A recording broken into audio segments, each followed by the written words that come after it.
Hello, everyone, and welcome back to Nightmare Narratives. I can picture some of you already in bed, maybe some of you just getting home from work. Wherever you are, whatever time it is, I'm glad you're here. If this helps you relax or sleep, please like and subscribe. It means a lot. Now let's get you comfortable, and I'll tell you tonight's story. My name is Margaret Ashworth, but everyone just calls me Maggie. I've been a ranger here in Jefferson National Forest for 9 years now, and I'm the first woman they ever hired for this district. People always ask me how I ended up in these mountains, carrying a medical kit bigger than most folks' suitcases. Truth is, after what I saw in Vietnam, all those kids who looked like walking skeletons, I figured the worst thing I'd ever see was behind me. I was wrong about that. It was March of 1971, and we were coming off the worst winter anyone could remember. 15 feet of snow had been sitting on these mountains since December, with temperatures dropping to 25 below. The old-timers said they'd never seen anything like it, not in 80 years of living up here. I was stationed up near Mount Pleasant, close to Amherst County. Pretty name for a place, but there wasn't much pleasant about it that winter. The snow was so deep that the state couldn't get supply trucks up the mountain roads. Most of the families who lived in the hollows were completely cut off. We'd been trying to do welfare checks by snowshoe, but even that was getting dangerous. See, Mount Pleasant has a dark history. During the Civil War, there was a siege here that lasted months. Union soldiers got trapped in these same mountains, and when their supply lines got cut, they starved. I mean really starved. The kind where people start looking less like humans and more like something else entirely. The old folks still talked about finding bones scattered through these woods, decades after the war ended. I should have paid more attention to those stories. That morning in March, I was checking on the Henderson family. They lived about 8 miles up a trail that was more like a frozen river than a path. I'd been worried about them because we hadn't seen smoke from their chimney in 3 days. In weather like that, no smoke usually meant no life. The snowshoes made a squeaking sound with every step, and my breath came out in clouds so thick I could barely see through them. My medical bag felt heavier than usual, probably because I'd packed extra supplies. Something about the silence up there made me nervous. Not the good kind of quiet you get in the woods, but the wrong kind. The kind that makes you wonder where all the birds went. When I finally reached their cabin, I knew something was bad wrong before I even got to the door. The chimney was cold, just like we'd thought, but the strange part was how perfect everything looked. No broken windows, no signs of trouble. Even the woodpile was still neatly stacked, though it should have been used up weeks ago. I knocked, called out, waited, nothing. The door wasn't locked. Mountain folks rarely lock their doors, especially when they might need help. I pushed it open and stepped inside, and that's when I saw them. The whole family, Jim Henderson, his wife Mary, and their 3 kids, were sitting around the dinner table. They were all dressed nice, like they were expecting company. The table was set with their good dishes, forks and knives laid out perfect, napkins folded neat, but they were all dead. Now, I'd seen plenty of death in Vietnam, so that part didn't shake me. What made my hands start trembling was how they looked. These people had been cut off from supplies for 3 months. They should have been nothing but skin and bones. Instead, they looked healthy. Well-fed, even, like they'd just finished a big meal. The weird part was the dishes. They were all clean and empty, arranged like someone had just cleared away a feast. But when I checked their pantry, their root cellar, every cabinet in the house, there wasn't a scrap of food anywhere. Not even an old can of beans or a bag of flour. It was like every bit of food in that house had just disappeared. I radioed back to the station, told them what I found. My supervisor, Bill Murphy, said he'd get the county coroner up here as soon as the weather cleared. But that might be days, and we had 5 more families to check on before dark. As I was getting ready to leave, I heard something that made me stop cold. It sounded like scratching, real faint, coming from underneath the house. Like someone was down there, dragging their fingernails across the wooden floor. I called out, thinking maybe one of the family had somehow survived, was hiding in the crawl space. The scratching stopped. Then it started again, but this time it was coming from outside, moving around the house in a slow circle. I stepped out onto the porch and looked around. The snow was smooth and white in every direction, no tracks except the ones I'd made coming up the trail. but I could still hear that scratching, closer now, like it was right under my feet. That's when I noticed something that made my blood turn cold. In the snow about 20 yards from the house, there was a set of footprints. Human footprints, bare feet, walking away from the cabin. But these weren't normal tracks. They were too long, too narrow, and spaced too far apart. Like whoever made them was either impossibly tall or taking steps twice as long as any person should be able to take. I followed those tracks for about 100 yards before they just stopped. Not like the person had been picked up or fallen down. They just ended, right in the middle of a flat stretch of snow, like whoever was walking had just disappeared into thin air. When I got back to the cabin, the scratching had stopped. But I noticed one more thing that hadn't been there before.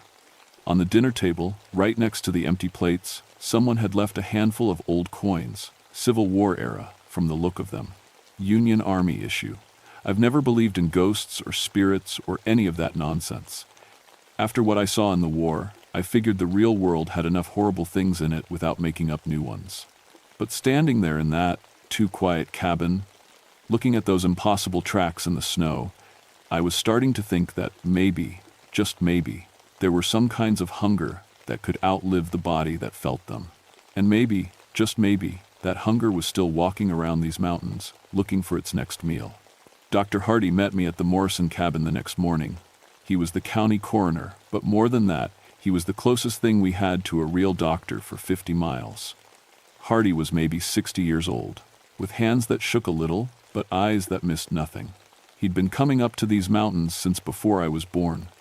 Hell of a thing about the Hendersons, he said, stomping snow off his boots. You sure about what you saw?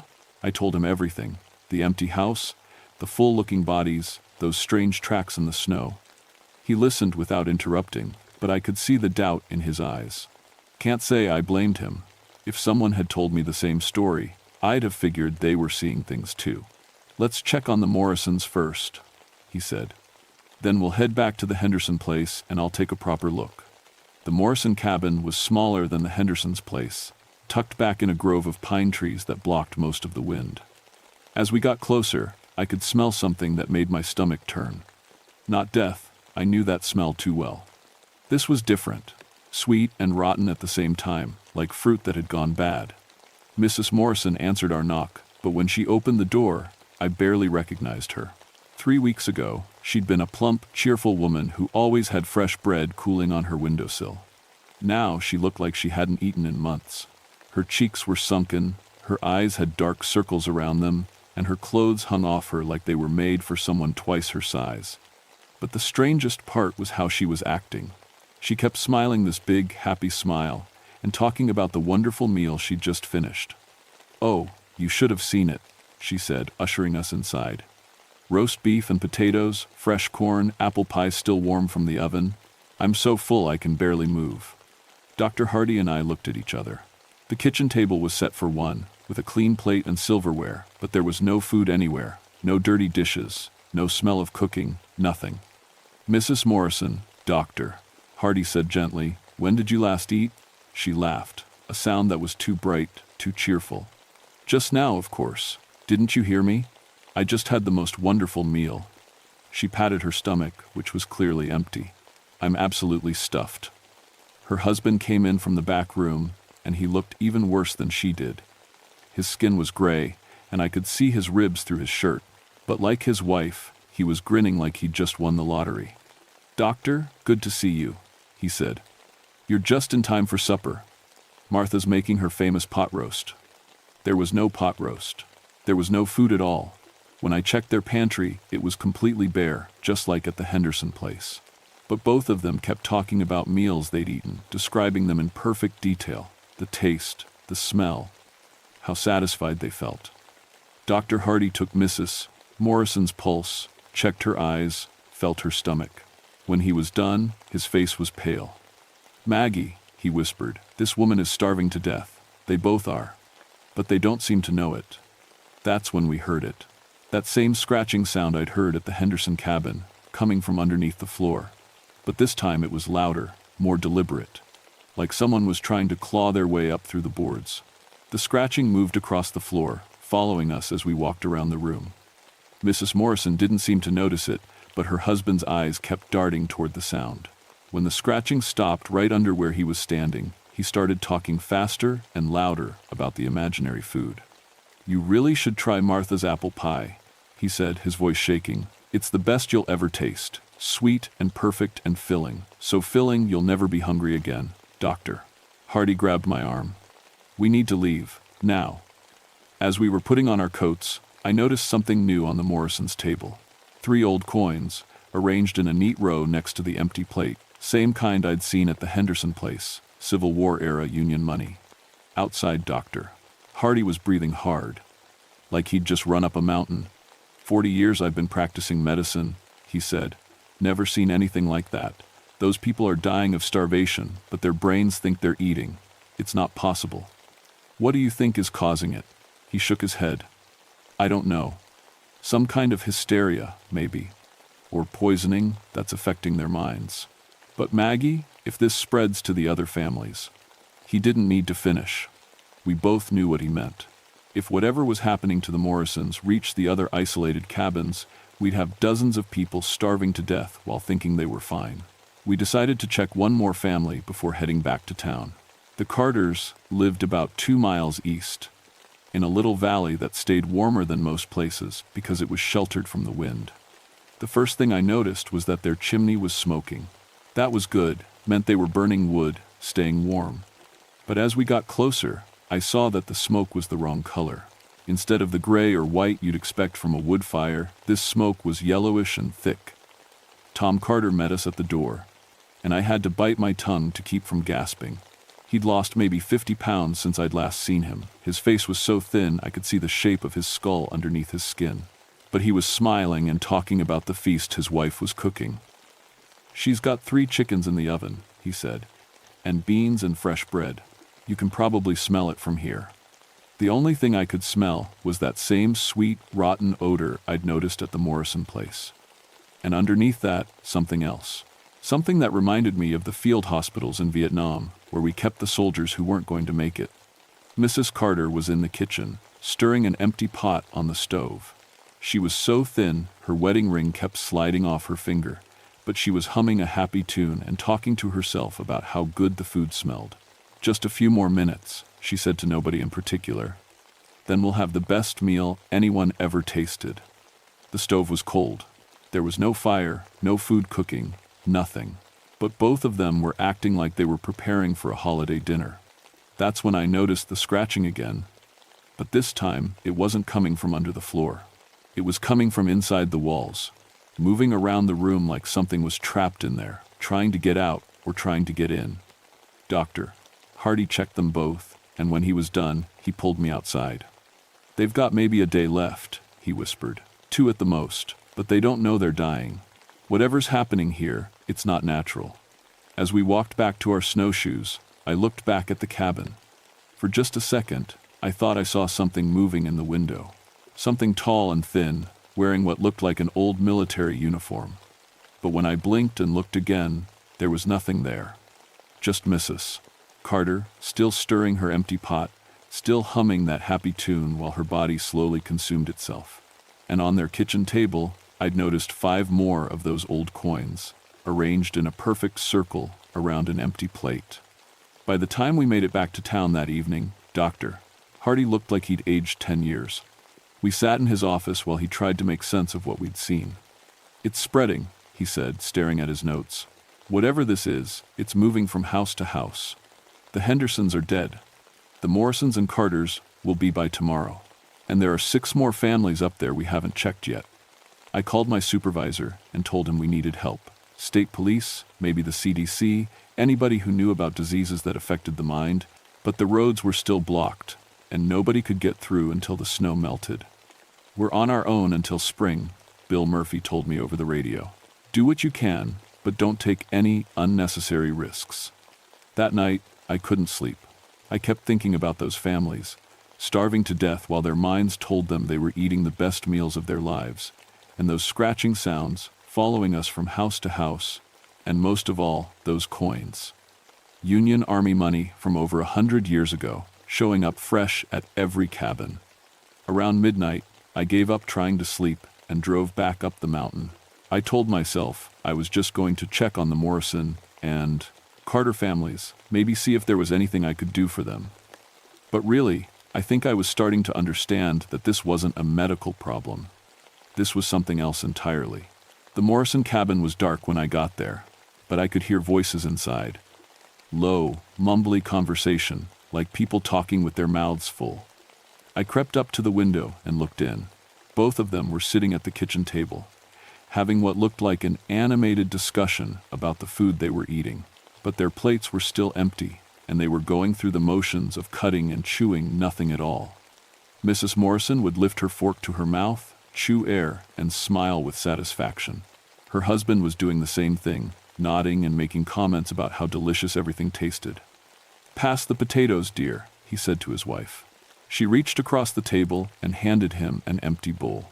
He spooned nothing onto his plate and took a big bite of air. "Wonderful," he said. "Best you've ever made." I was about to knock on the door when I heard footsteps in the snow behind me. Slow, heavy steps, like someone walking who wasn't used to having feet. I turned around, and there was nobody there. But the footprints were plain as day in the moonlight.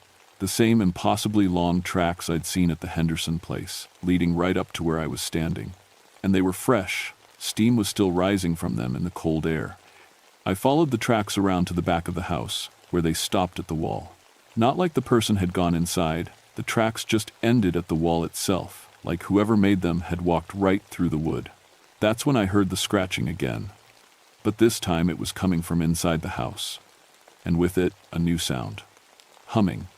A low, tuneless humming that seemed to come from everywhere at once. I went back to the front window and looked in. The Morrisons were still at their table, but now there was someone else with them. It was tall, maybe 7 feet, and wearing what looked like an old Union Army uniform. The kind they wore during the Civil War, blue wool with brass buttons. But the uniform was rotted and torn, like it had been buried for 100 years. The thing's face was mostly hidden in shadow, but I could see its hands. They were nothing but bones held together with bits of dried skin, and they were moving across the table, arranging and rearranging those old coins. The Morrisons didn't seem to see it. They kept eating their invisible food and talking about how good it tasted. But every few seconds, they would glance in the thing's direction, and their smiles would get a little brighter, a little more forced. The creature turned its head toward the window, and for just a second, I saw its face. It was a skull with yellow lights burning in the eye sockets. Its mouth was open, showing teeth that were too long and too sharp, and it was smiling. It saw me. I ran. I don't remember getting back to my truck or driving down the mountain, but somehow I ended up at Dr. Hardy's house, pounding on his door at 2 a.m. He came to the door in his pajamas, took one look at my face, and let me in without asking any questions. "It's not a disease," I told him. "There's something up there, something that's making them think they're eating when they're starving." I told him everything I'd seen. The creature in the uniform, the impossible tracks, the way it had looked right at me through the window. I expected him to think I was crazy, maybe suggest I get some sleep and see how things looked in the morning. Instead, he just nodded. "My grandfather used to tell stories," he said quietly, "about the Civil War, and what happened to those Union soldiers who got trapped up there. He said some of them got so hungry they stopped being human. Said hunger could become a living thing if it got strong enough." You believe that? I believe something killed the Hendersons and is killing the others. I believe it's connected to those coins and that scratching sound, and I believe we need to stop it before it moves on to the next family. We drove back up the mountain together just as the sun was coming up. The Morrison cabin was silent now, but we could see 2 shapes still sitting at the kitchen table. They were both dead, starved to death, sitting upright in their chairs with empty forks still in their hands and smiles still on their faces. On the table between them was a pile of those old coins, maybe 20 of them, arranged in a perfect spiral. And scratched into the wooden table, like someone had used a knife or maybe a claw, were words. "Still so hungry, need more, always more, doctor." Hardy checked his watch. "The Carters live about an hour from here. If we hurry." We didn't make it in time. Tom and Sarah Carter were dead too, sitting at their own table with empty plates and satisfied expressions. The scratched message on their table was longer: "Good food, good people, But still hungry, always hungry, need the one who remembers. What do you think it means, Doctor? Hardy asked. The one who remembers? I was starting to have an idea about that, but I didn't want to say it out loud, because I was pretty sure it meant me. I was the one who'd found all the bodies, seen all the evidence. I was the one who was starting to understand what was really happening up here. And if I was right, then this thing wasn't done with the mountain families. It was just getting started. That afternoon, we got a radio call from the Williams family, who lived on the far side of Mount Pleasant. They wanted to report that they were having the most wonderful dinner party, and did we want to come join them? The thing was, I knew for a fact that the Williams family had run out of food 2 weeks ago. The state had been trying to get supplies to them, but their road was completely blocked. We need help, I told Dr. Hardy. Real help. This thing is moving faster now. What kind of help can stop something like that? I thought about the scratched messages, about the Civil War coins, about that creature in the rotted uniform. Maybe the kind that's been buried up here for over 100 years. That's when I remembered something my grandmother used to say back when I was a kid. She'd grown up in these mountains, heard all the old stories. Some hungers, she used to tell me, are too big to die with the body that felt them. Some hungers just keep walking around, looking for someone new to feed them. I was starting to think she might have been right. That night, I did something that probably wasn't smart. I went back to my cabin and opened every history book I had about the Civil War in Virginia. I needed to know what really happened up here, what created something hungry enough to outlive death. What I found made my hands shake. In February of 1864, a Union supply column got cut off in these mountains during a Confederate siege. 47 soldiers, trapped in a valley with no food and no way out. The siege lasted for 6 weeks. By the time Confederate forces found them, only 3 were still alive. But here's the part that made my blood run cold. The survivors reported that the dead soldiers had been getting up at night, trying to eat food that wasn't there. They said the hunger had gotten so strong it started living on its own, separate from the men who felt it. The Confederate soldiers who found them were so disturbed by what they saw that they burned the entire camp. But they never found all the bodies. The reports said 7 soldiers were missing, never accounted for. And the location of that camp? Right where Mount Pleasant sits today. I called Dr. Hardy and told him what I'd learned. We decided to drive up to the Williams place and see if we could help them before it was too late. We never made it that far. About halfway up the mountain road, my truck just stopped. Engine died, lights went out, radio went dead. We sat there in the dark for maybe 5 minutes before we heard the scratching. It was coming from all around us. Under the truck, on the roof, against the windows, like dozens of fingernails dragging across metal. Then we saw the lights. Yellow lights, moving through the trees toward us. Not flashlights or lanterns. These lights had no source. They just floated in the darkness, bobbing up and down like they were attached to something walking. "Get out," Dr. Hardy whispered. "Get out and run." But it was too late. The lights surrounded the truck, and now I could see what was carrying them. 7 figures in rotted Union Army uniforms, their faces nothing but skull and shadow. The tallest one stepped forward, and when it spoke, its voice sounded like wind blowing through dead leaves. "You remember," it said, looking right at me. "You know what we are, what we need. What do you want?" I managed to ask. "To be full," it said, "to feel satisfied, to have enough. We have been hungry for so long, so long." The other figures moved closer. I could smell them now, not just death, but something deeper. The smell of starvation itself, of bodies consuming themselves from the inside out. "We tried to eat," the creature continued, "tried to feed on the mountain people. But they died too quickly. Their bodies gave up before we could take enough. We need someone stronger. Someone who has seen real hunger before." It was talking about Vietnam. About the children I'd tried to save, the ones who looked like walking skeletons. It knew about my memories, my guilt over not being able to help them all. "You understand hunger?" it said. "You have fed it before. You can feed us now." That's when I understood what was really happening.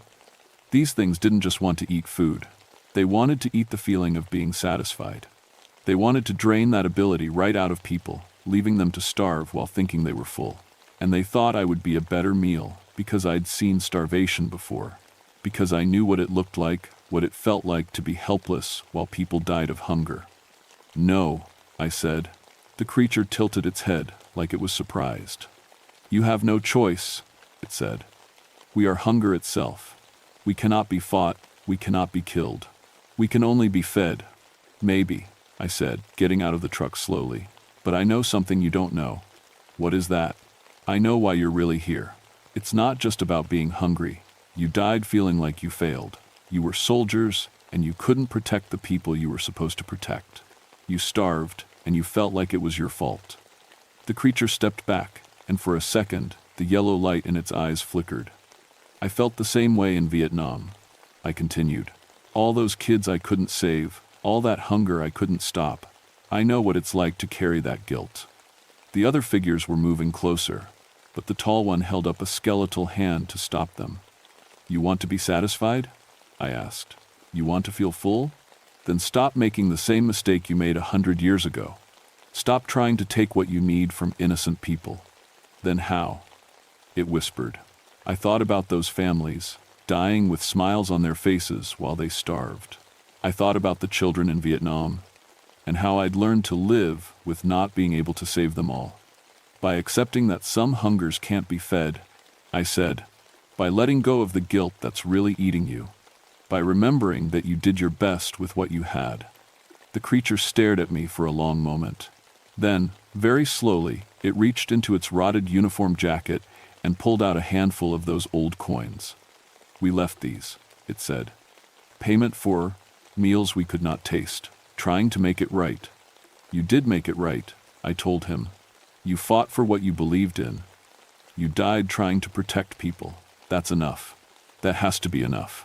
One by one, the yellow lights in the creature's eyes began to fade, not going out but changing, becoming softer, warmer. "Enough," the tall one whispered. "Enough."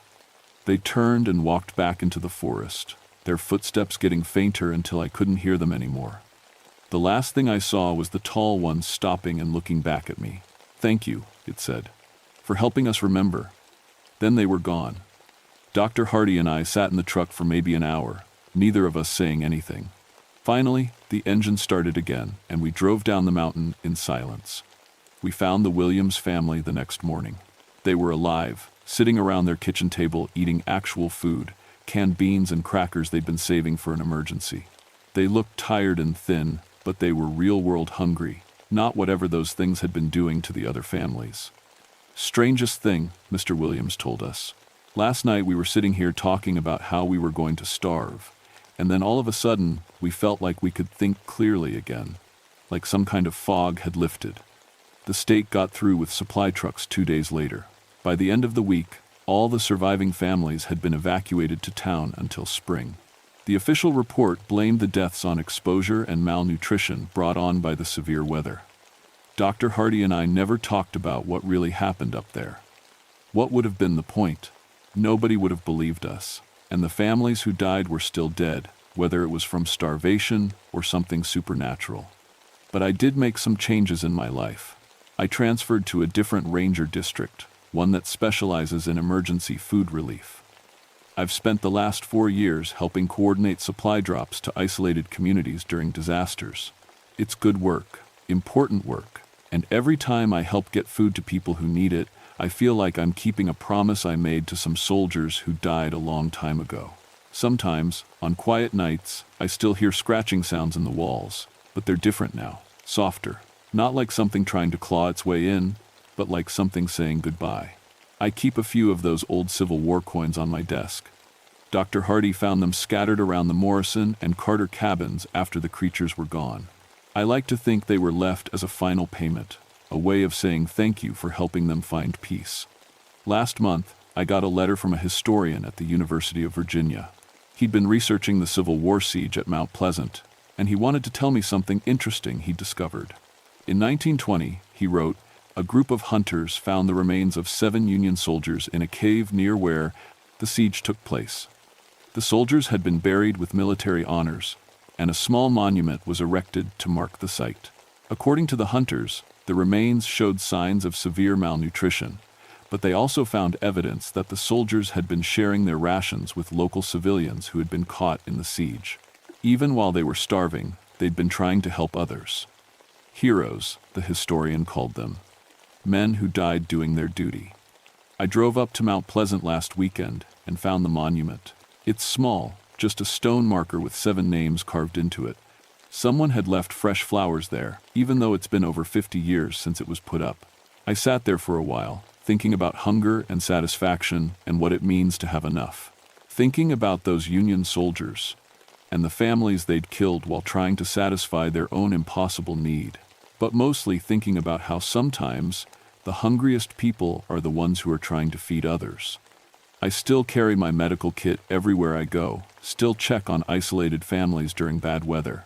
But now I pay attention to different things. Not just whether people have enough food, but whether they're carrying guilt they don't need to carry. Because I learned something up on Mount Pleasant that winter.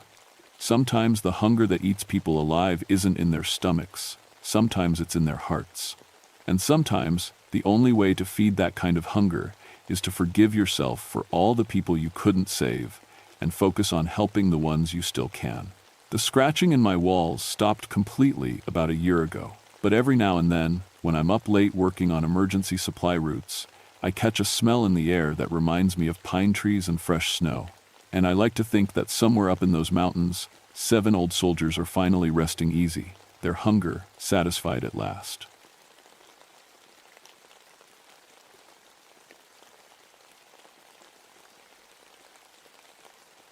My name is Ted Blackstone, and I've been a ranger in the Chattahoochee National Forest for 22 years. That's long enough to see every kind of accident you can imagine. Broken bones, lost hikers, bear attacks, hypothermia. I thought I'd seen it all until September of 1978, when I learned that some things in these mountains don't follow the rules I thought I knew. People always ask how I got into this job. Truth is, it runs in my family. My grandfather was a ranger here, and so was my dad. We're mountain people, born and raised in these Georgia hills. I know every trail, every rock face, every dangerous spot where city folks get themselves in trouble. That's my specialty, technical rescue, especially rock climbing accidents. When someone falls off Stone Mountain, they call me. Stone Mountain isn't like the famous one near Atlanta. This one's smaller but meaner. It's a granite dome that rises 1,600 feet straight up from the forest floor. No gentle slopes, no easy paths to the top. Just bare rock, hot as a griddle in summer, slick as ice when it's wet. The Cherokee used to call it the Sleeping Giant, and they had stories about it, dark stories. But I never paid much attention to old legends. I should have. The mountain has always been trouble. Back in the 1922, they tried to quarry granite from the south face. Lost 3 workers in a single month, rock slides, equipment failures, 1 man just disappeared. They shut down the operation and left their tools behind. You can still see some of that old equipment today, rusted and half buried in the rock. Sometimes it looks like the stone grew around it, which doesn't make sense, but that's how it appears. My own son Danny loved that mountain. From the time he could walk, he wanted to climb with his old man. I taught him everything I knew, how to read rock, how to place protection, how to move safely on vertical stone. He was good at it, better than most adults. Maybe that's why I got careless. Danny died on Stone Mountain 3 years ago. 16 years old, strong as a bull, careful as I'd taught him to be. But rocks fall sometimes for no reason. That's what the report said, anyway. Rockfall. Natural causes. Case closed. My wife Sarah blamed me, said I should have kept him off the mountain, should have known better. She moved back to her sister's place in Atlanta after the funeral. We still talk sometimes, but it's not the same. She thinks I'm obsessed with the mountain now, spending too much time up there. Maybe she's right. What she doesn't understand is that I can't let other families go through what we did. I've made it my mission to keep people safe on Stone Mountain, especially kids. I check every rope, every harness, every piece of protection twice. I've written new safety protocols that most folks think are overkill. But if being careful means some other father doesn't lose his son, then I'll be the most careful ranger in Georgia. The TH. Cherokee stories talk about children who vanish into the rock during thunderstorms. They become stone children, trapped between the world of the living and the world of spirits. As a kid, those stories gave me nightmares. As an adult, I figured they were just old tales meant to keep children away from dangerous places. I was wrong about a lot of things. September of 1978 was brutal hot. Indian summer, they called it, with temperatures hitting 95 degrees every day and no rain in sight. The granite soaked up that heat like a battery, staying hot enough to burn skin even after sunset. It was peak season for family hiking, and Stone Mountain drew them like a magnet. Parents thought it would be fun to take their kids rock climbing. Most of them had no idea what they were getting into. That's when everything started to go wrong. The first call came in on a Tuesday morning. Melissa Hartwell, a teacher from Atlanta, had brought a group of 12 kids up for what she called an outdoor education experience. They were supposed to do some easy climbing on the lower faces of the mountain, nothing dangerous. She had permits, proper equipment, even hired a local guide. But when I got to their campsite at dawn, 3 kids were missing. They were right here, Melissa kept saying, her voice shaking. Tommy, Lisa, and Marcus. They were sleeping in that tent. She pointed to a small dome tent that sat perfectly normal, except for one thing. The back wall was pressed right against the rock face, like someone had set it up as close as possible to the granite. I checked the tent. No tears, no signs of struggle. The sleeping bags were still warm, but the kids were gone. Maybe they went exploring, I suggested, though I didn't like the feel of this. Kids don't usually wander off in the dark, especially not on a mountain. Tommy's afraid of the dark, Melissa said. He won't even go to the bathroom alone at night. He would never leave that tent. I organized a search. We spread out across the lower slopes, calling names, checking every crevice and overhang where a kid might hide or get stuck. The other children were scared, clustering around the adults and jumping at every sound. But we found nothing, no tracks, no dropped items, no sign that 3 children had ever existed. That's when Jake Morrison, the local guide, showed me something that made my skin crawl. Ted, you need to see this. He led me around to the north face, about 50 feet from the campsite. There, pressed into the solid granite like they'd been made in soft clay, were 3 sets of handprints. Small hands, child-sized. But these weren't normal handprints. They were pressed into the rock from the inside, like someone was pushing against the stone from behind it. The fingers were spread wide, and you could see every detail. Fingerprints, palm lines, even the texture of skin. They looked desperate, like the children were trying to push their way out of solid rock. That's impossible, I said, but I was running my fingers over the prints. They were real, warm to the touch despite being carved in stone that should have taken hours to mark. Jake was pale. There's more. He showed me the climbing gear. The missing kids had been wearing safety harnesses when they went to sleep. Standard procedure for overnight climbing trips. We found those harnesses embedded in the rock face, straps and buckles pressed into the granite like the stone had swallowed them. The metal parts were fused with the rock, but the straps were cut clean through, as if something sharp had sliced them from inside. That's when I heard it for the first time. It was faint, almost too quiet to notice. But as I stood there, staring at those impossible handprints, I heard what sounded like children laughing. The sound was coming from inside the mountain, muffled by tons of solid rock, but definitely there. Happy laughter, like kids playing a game. You hear that? I asked Jake. He nodded, his face grim. Started about an hour ago. Gets louder near the rock face. I pressed my ear to the granite. The laughter was clearer now, and underneath it I could hear voices, young voices, calling names. Tommy, Lisa, Marcus, come play with us. My blood went cold. Those were the names of the missing children. I pulled back from the rock and tried to think rationally. Maybe there was a cave system we didn't know about. Maybe the kids had found some hidden entrance and were trapped inside. It was the only explanation that made sense. We spent the rest of the day mapping every known cave and crevice on the mountain. I brought in equipment from the ranger station, ground-penetrating radar, sonic mapping devices, everything we had, but the readings showed solid granite all the way down. No caves, no hollow spaces, no way 3 children could be inside that rock. Still, we could hear them. As the day wore on, the voices got clearer.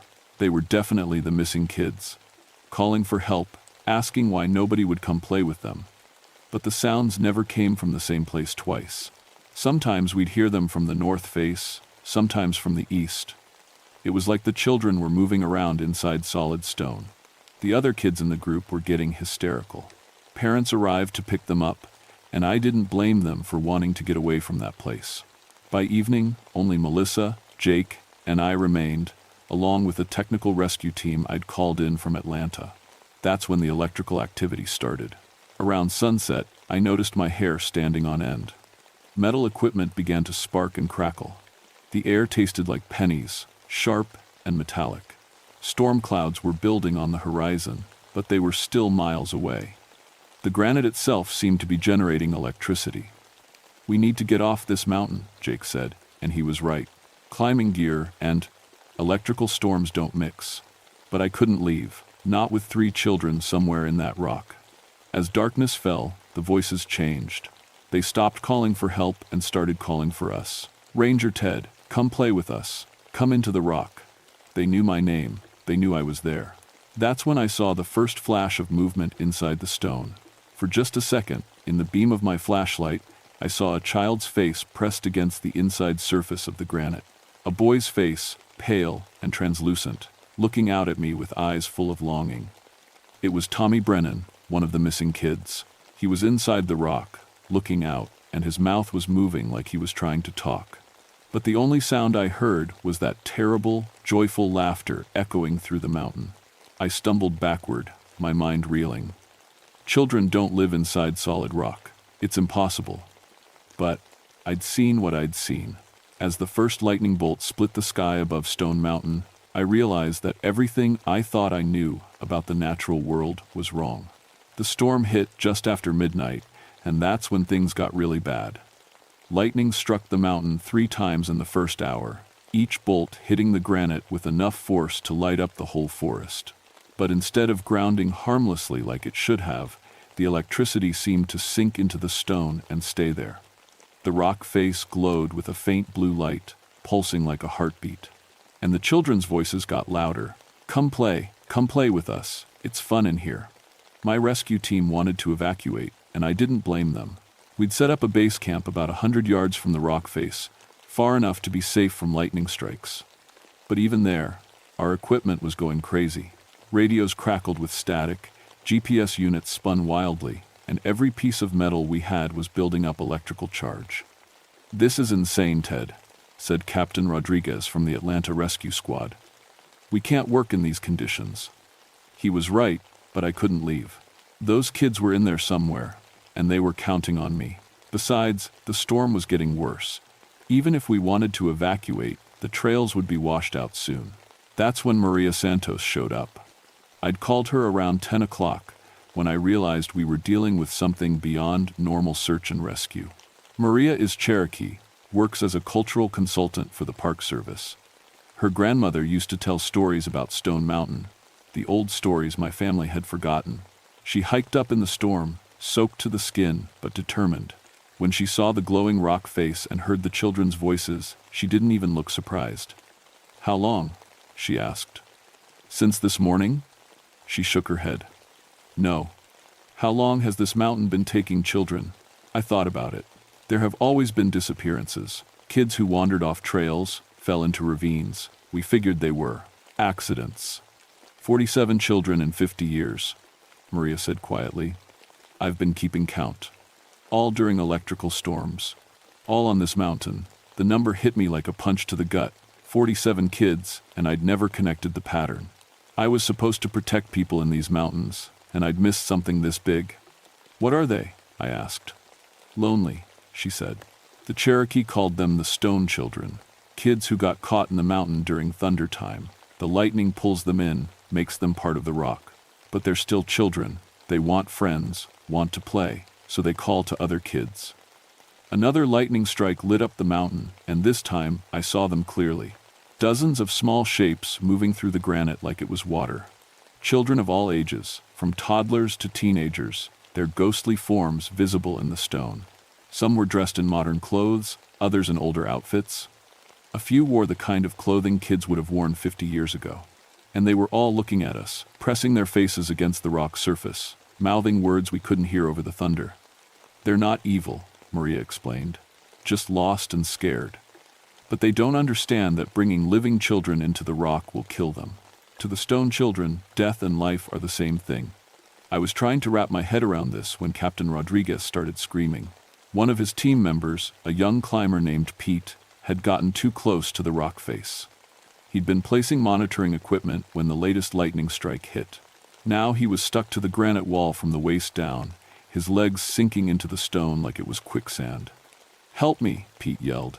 "I can't move. It's pulling me in." We rushed over with ropes and pulleys, but every time we tried to pull him free, he sank deeper. The rock was somehow becoming soft around him, flowing like thick liquid. But when we touched it anywhere else, it was solid granite. Worse, Pete was starting to change. His skin was taking on a gray color, like stone dust was seeping into his blood. And he was smiling, even while he screamed for help. "It feels good," he said, his voice dreamy. "They're so happy in here. They just want to play." I could see shapes moving around Pete's submerged legs, small hands reaching up through the rock, touching him, welcoming him. The stone children were trying to bring him into their world. "Cut him out," I yelled to Rodriguez. "Use the diamond saws." We'd brought industrial cutting equipment for exactly this kind of rescue. Rodriguez fired up the big saw and bit into the granite around Pete's waist. The blade cut through rock like it was cheese, but as soon as we pulled a chunk away, the stone flowed back together, sealing the gap. The mountain was healing itself. "The storm," Maria said urgently. "The lightning gives them power. They can change the rock as long as electricity flows through it." I looked up at the churning clouds. The storm was getting stronger, not weaker. We could be here for hours. That's when I heard a new voice among the children's calls. A voice I recognized. "Dad? Dad, is that you?" My heart stopped. Through the glowing granite, I could see a teenage boy with my dark hair and Sarah's green eyes. Danny. My son, who died 3 years ago, in a rock fall that maybe wasn't an accident at all. "Danny," I whispered. "I've been waiting for you, Dad. It's lonely in here without you. Come play with us." I took a step toward the rock face, my mind reeling. Danny was alive. My boy was alive, and he'd been trapped in this mountain for 3 years, and I'd never known. Rodriguez grabbed my arm. "Don't, Ted. That's not your son. Not anymore." But it was Danny. I could see his face clearly now, translucent but unmistakably him. He was reaching out through the stone, trying to touch me, and God help me, I wanted to touch him back. "Please, Dad. I'm so sorry about the fight we had. I just wanted you to be proud of me." The fight. The last conversation we'd ever had, the night before he died. He'd wanted to attempt a harder climbing route than I thought he was ready for. We'd argued, said things we didn't mean. I'd gone to bed angry, and the next morning he was gone. "I was proud of you," I said, tears streaming down my face. "I was always proud of you." "Then come with me. We can climb together forever." I reached out toward the rock face, and that's when Maria tackled me, sending us both sprawling in the mud. "It's not him," she shouted over the thunder. "They take the shape of what you want to see. Don't listen." But I could still see Danny, and the hurt in his eyes was breaking my heart. Behind us, Pete was now buried up to his chest in granite, still smiling that dreamy smile. And I could hear more voices calling from the rock, dozens of children, maybe hundreds, all wanting us to join them in their stone world. The lightning was getting stronger. Each strike lit up more faces in the rock, more small hands reaching out.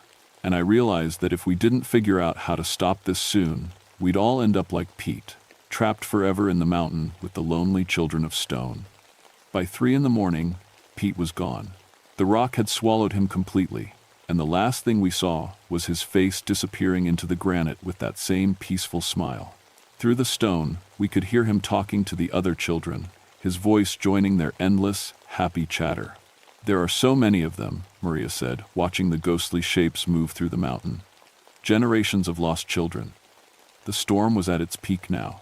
Lightning struck the mountain every few minutes, each bolt feeding more power into the stone. With every strike, the children became more solid, more real. And they were getting braver.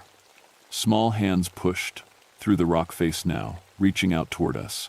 Child voices called our names, begging us to come play. Some of the older children, teenagers who'd been taken decades ago, were actually stepping partway out of the granite, their lower bodies still merged with stone but their torsos free.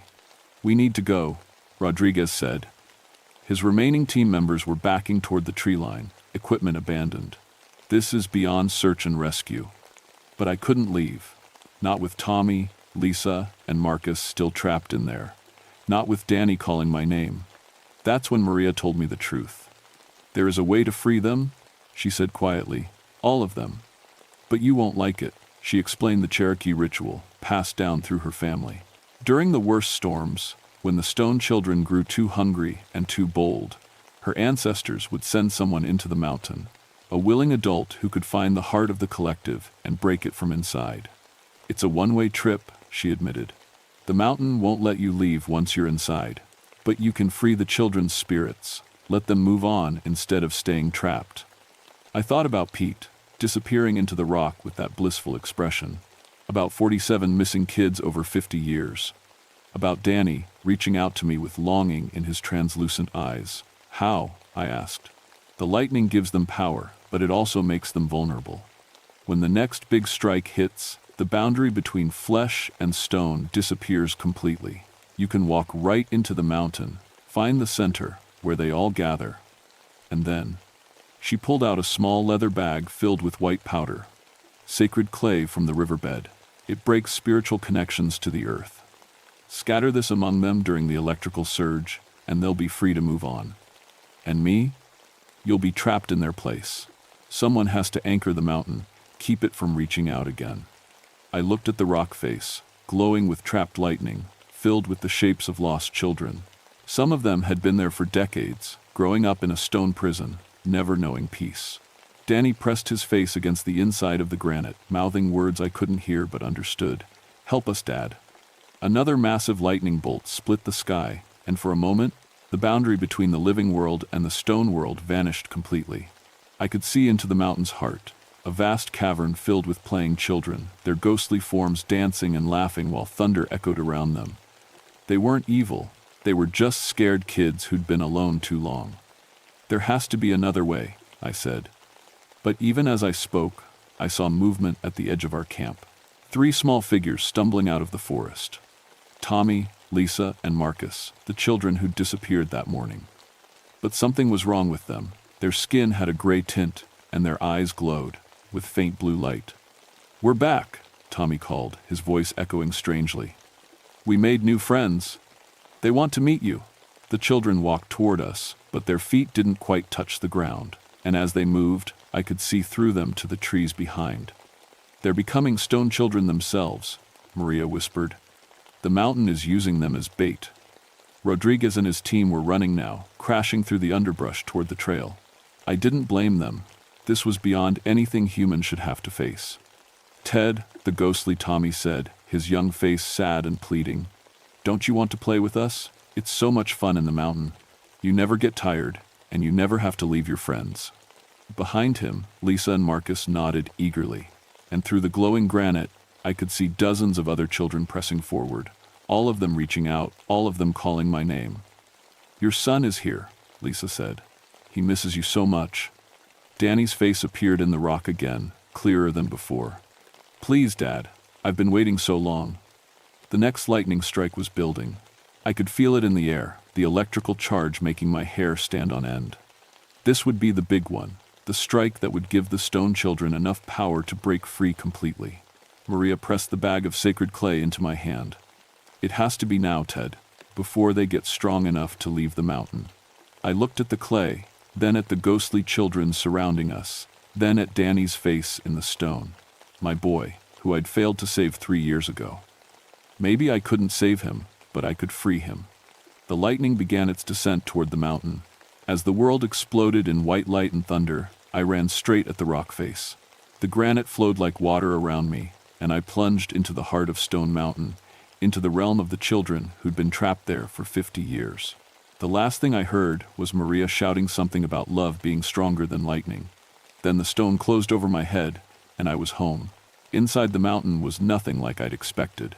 There was light, somehow, and space. A vast cavern that couldn't possibly exist inside Stone Mountain, filled with the gentle glow of captured lightning. And everywhere I looked, there were children. They surrounded me immediately, dozens of them, all ages and from all eras.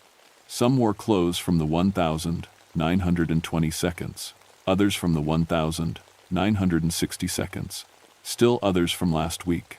But they were all children, and they were all smiling. "You came," Tommy Brennan said, rushing up to hug my legs. "We knew you would come."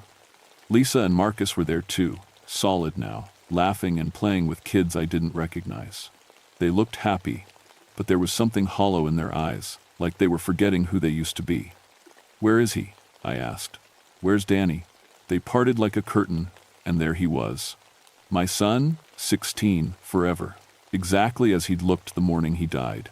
But when he smiled at me, I saw the same hollow contentment in his eyes. "Dad," he said, wrapping me in arms that felt real and warm and impossibly cold at the same time. "I knew you'd come for me. I'm here to take you home, son." "But this is home now," Danny said, confused. "We're all together here. We play games and tell stories and never get hurt. Why would we want to leave?" I looked around the impossible cavern, at the dozens of children who'd been trapped here, and I understood. They weren't suffering. They were content. But they weren't alive, either. They were stuck between worlds, never growing up, never moving on, never finding whatever peace waited beyond life. "Because you deserve more than this," I told Danny. "You deserve to rest." I pulled out Maria's bag of sacred clay, and the children stepped back nervously. "What's that, Dad?" "Freedom," I said, and scattered the white powder into the air. The effect was immediate. The clay sparkled as it fell, each grain glowing with its own light. Where it touched the children, they became more solid, more real, but also more aware. The hollow contentment faded from their eyes, replaced by memory and understanding. "I want to go home," Lisa whispered, and started to cry. "My mom," Tommy said, his voice breaking. "I want my mom." One by one, the children remembered who they were, what they'd lost, and one by one, they began to fade. Not into stone, but into light. Peaceful light that rose up through the cavern and disappeared, carrying them to whatever waited beyond. Danny was the last to change. As the sacred clay settled on his shoulders, he looked at me with eyes full of love and forgiveness. "I'm sorry we fought that last night, Dad. I'm sorry too, son. Tell Mom I love her, every day." He smiled, my beautiful boy, and then he was gone, dissolved into light that rose up and up until it passed through the mountain and into the storm-dark sky. I was alone in the cavern, but not for long. Already, I could feel the mountain's pull, trying to make me part of itself. My feet were sinking into the stone floor, my legs growing heavy and cold. But something was wrong. The mountain was fighting the loss of the children, trying to keep at least one spirit trapped to maintain its power. The walls were cracking, the cavern shaking. If I stayed, I'd be crushed when it collapsed. That's when I heard Maria's voice, impossibly, echoing through the stone. "Love is stronger than lightning, Ted. Remember that."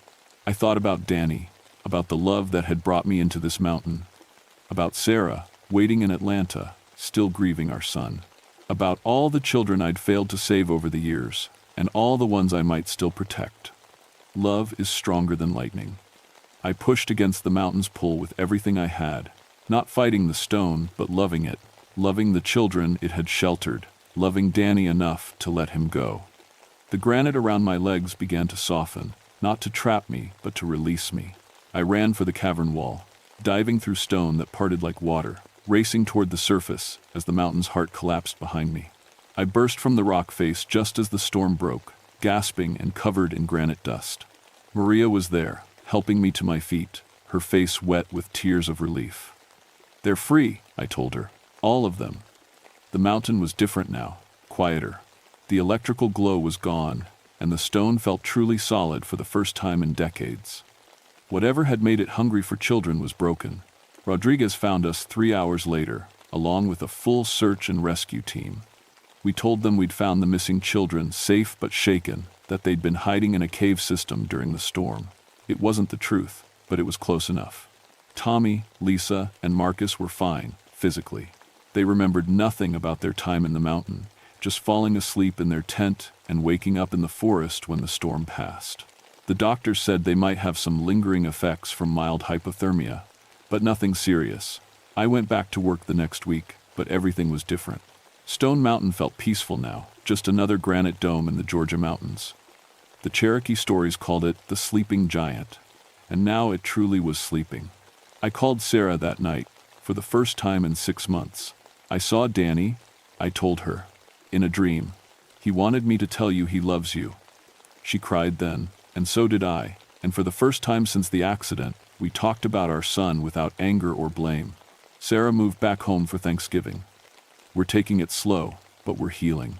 The mountain taught me that love is stronger than grief, stronger than guilt, stronger even than the pull of the grave. I still work as a ranger on Stone Mountain. Kids still come to climb, and I still watch over them with obsessive care. But now I know what I'm really protecting them from. Not just falling rocks or bad weather, but the loneliness that can trap us between worlds. The grief that can make us forget how to let go. Sometimes, on clear nights, I think I can see lights moving through the forest around the mountain. Not trapped spirits, but free ones, children playing in whatever realm they've found beyond this one. Danny might be among them, and that thought brings me peace. The Cherokee were right about Stone Mountain. It was full of stone children, lonely souls trapped between life and death. But they were wrong about one thing. Those children weren't dangerous. They were just scared and lost, looking for someone to show them the way home. I'm glad I could be that someone, even if it meant risking everything I had left. Love is stronger than lightning, Maria had said. She was right. Some nights, when the storms roll across the mountains, I still hear laughter echoing from the peaks. But it's different now. Joyful and free. The sound of children who finally found their way home.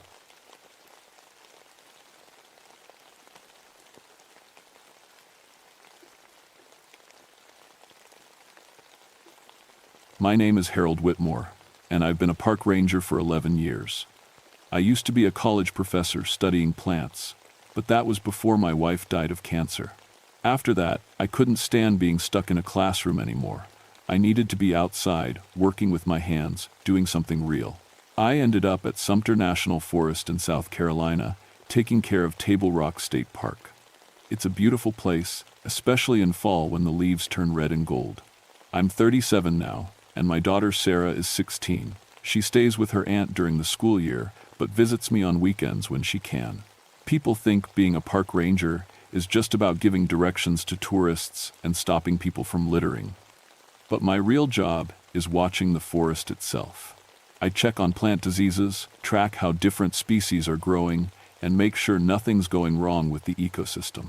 After all those years studying botany in college, I know plants better than most people know their own pets. That's why what happened in October 1982 scared me so much.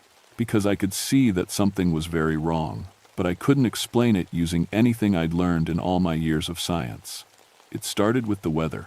October should have been cooling down, but it stayed warm like summer. The trees were changing colors, but underneath them, spring flowers were blooming. Daffodils and tulips were pushing up through the fallen leaves. I'd never seen anything like it. My research station sits 20 miles into the forest, where the old logging roads end. A helicopter brings me supplies once a month. The rest of the time, I'm alone with my equipment, my books, and the plants I study. I like it that way. Or I used to. The weird weather wasn't the only strange thing. Animals were acting different too. I found 3 deer last week, lying dead near the old part of the forest. They looked thin, like something had drained all the blood out of them. But there were no bite marks, no sign of a fight. They just looked empty. The spot where I found them was near what the local Cherokee people call the sad ground. A long time ago, during the Revolutionary War, soldiers died there and got buried in a mass grave. No one knows exactly where, because there's no headstone or marker. The army just dumped the bodies and left. That area has always grown different plants than the rest of the forest. Bigger ones, stranger colors. I figured it was because of all the old bones in the soil acting like fertilizer. Dead things make good plant food, after all. But this October, the plants there were getting huge. Vines thick as my arm wrapped around trees. Flowers big as dinner plates opened and closed like they were breathing. And the smell, it was too sweet, like perfume mixed with something rotten. I kept telling myself there had to be a scientific reason. Maybe chemicals from an old dump, or some kind of plant disease I hadn't seen before. I never believed in ghost stories or anything supernatural. I should have. The call came on a Tuesday morning. Dr. Martinez, my supervisor, told me a research team from the university had gone missing. 3 graduate students studying plant mutations. They'd been camping near Table Rock for a week, but missed their check-in call. Their last report mentioned unusual plant growth in the southern section, Martinez said over the radio. Same area where you've been finding those dead animals. I grabbed my gear and hiked out to find them. It took me 2 hours to reach their campsite, and when I did, I stopped walking and stared. The camp was still there, but it was wrong. 3 tents stood in a perfect triangle, but thick vines had grown up around them overnight. Green ropes as thick as my wrist wrapped around every piece of equipment. The vines hadn't been there a week ago. I was sure of it. I cut through the vines with my knife. The metal blade came away, covered in sap that smelled like copper pennies. Inside the first tent, I found sleeping bags and clothes, but no people. The other tents were the same. Personal stuff scattered around, but no signs of a struggle. What bothered me was how the plants had grown. They made perfect circles around each tent, leaving spaces exactly the size and shape of 3 human bodies, like the vines knew where people had been sleeping. I was taking pictures when I heard the rustling. It was loud, like wind blowing through leaves, but there was no wind. The air was perfectly still and warm.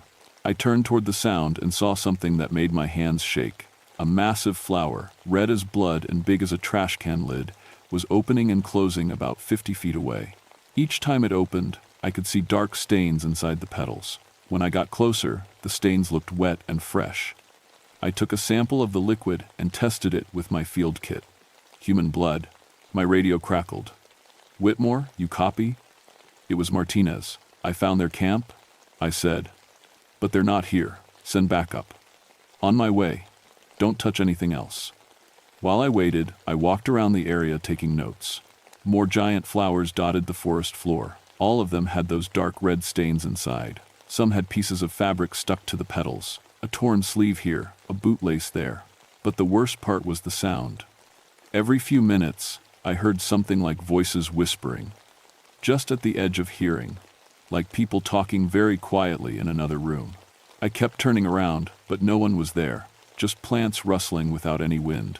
Martinez showed up with 2 other rangers and a chainsaw. "We'll cut through this mess and find them," he said.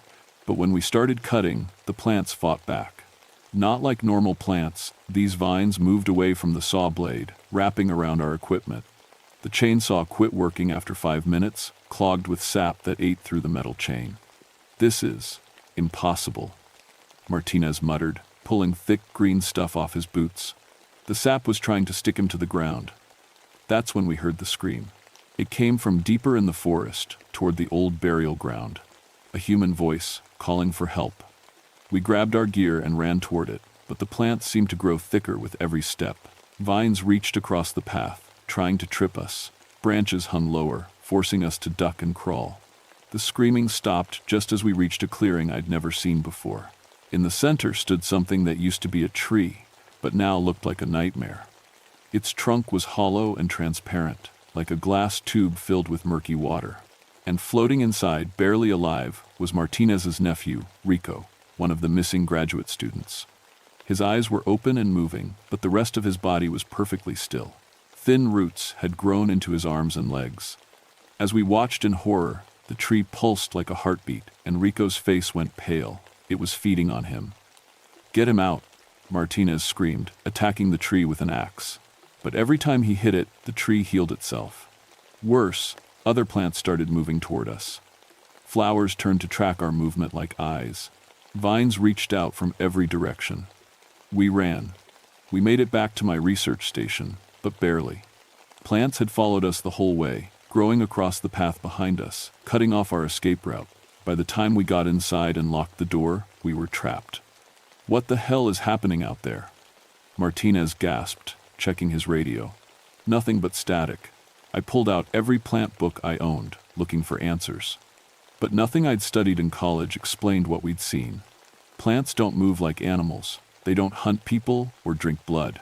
There has to be a logical explanation, I said, more to convince myself than Martinez. That night, we took turns staying awake and watching the windows. Around midnight, I saw lights moving outside. Not flashlights or lanterns. Soft green glows drifting between the trees like fireflies. But these lights were as big as basketballs, and they moved in straight lines, like they were searching for something. At dawn, the lights faded, but the plants outside had grown closer to the station. Vines covered the walls now, and strange flowers pressed against the windows, like faces trying to look inside. Martinez tried the radio again and got through to headquarters. "Send a helicopter," he said. "Emergency evacuation." But when the helicopter arrived that afternoon, it couldn't land. The clearing around my station was filled with plants that hadn't been there the day before. Thick bushes and tall grass covered the landing pad. The pilot circled twice, then had to give up. "We'll have to hike out," Martinez said. We packed light and left through the back door. For the first hour, everything seemed normal. Then we started finding things. Personal. Items from the missing students were scattered along the trail. A backpack hanging from a tree branch. A pair of glasses balanced on a stump.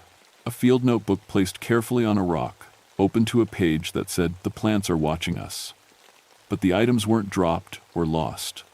They were arranged. Placed in specific spots, like someone was leaving us a message. "It's playing with us," Martinez whispered. As the sun got lower, the whispers started again. Voices in the wind, speaking words I couldn't quite understand. Old-fashioned words, like people from a long time ago trying to talk. Then Martinez stepped on something that crunched. Looking down, we saw bones. Human bones, old and yellow, scattered across the forest floor. Skulls and rib cages mixed with rusted metal buttons and pieces of old cloth. Revolutionary War uniforms, rotted away to almost nothing. "This is the burial site," I said. "The unmarked grave." All around us, the giant plants grew thicker. Flowers as big as car tires opened and closed with wet, sucking sounds. The air smelled like a greenhouse mixed with a butcher shop. That's when we saw them. The missing students, all 3 of them, were still alive. Barely. They hung in transparent pods attached to enormous vines, like fruit growing on nightmare trees. Thin tubes connected to their bodies, slowly draining something from them. Their eyes moved when they saw us, but they couldn't speak. "We have to get them down," Martinez said. But as soon as we stepped toward the pods, the ground erupted. Roots thick as pythons burst up from the soil, reaching for our legs. Flowers opened to show rows of thorn teeth. The whispers became voices, angry and demanding, and then I heard words I could understand. "Bury us. With honor. Mark our graves." The voices came from everywhere at once. Dozens of men, speaking in the accent of colonial times, Revolutionary War soldiers, I realized, still angry after 200 years about being dumped in an unmarked hole and forgotten. The plants weren't just feeding on people. They were controlled by the spirits of dead soldiers, using the bodies to grow stronger, to get revenge for being disrespected. Martinez screamed. A vine had wrapped around his ankle and was pulling him toward a flower the size of a bathtub. Inside its petals, I could see sharp thorns dripping with something that smelled like acid. I grabbed his arms and pulled, but the plant was stronger. It dragged him closer to its mouth, and I could hear him starting to dissolve. I managed to cut Martinez free, but his leg was badly hurt. The plant acid had eaten through his boot and burned his skin. He couldn't walk without help. "Leave me," he gasped. "Get out of here." But there was nowhere to run. Plants surrounded us completely now, growing taller by the minute.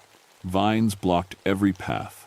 The voices of angry soldiers filled the air, demanding justice for crimes committed centuries ago. That's when I understood what they wanted. "You died fighting for America." I called out to the voices. "You deserve better than this unmarked grave." The whispers quieted a little. "Tell us your names," I continued. "Let me help you." The plants stopped moving toward us. In the sudden stillness, I heard a different voice. Older, sadder than the others.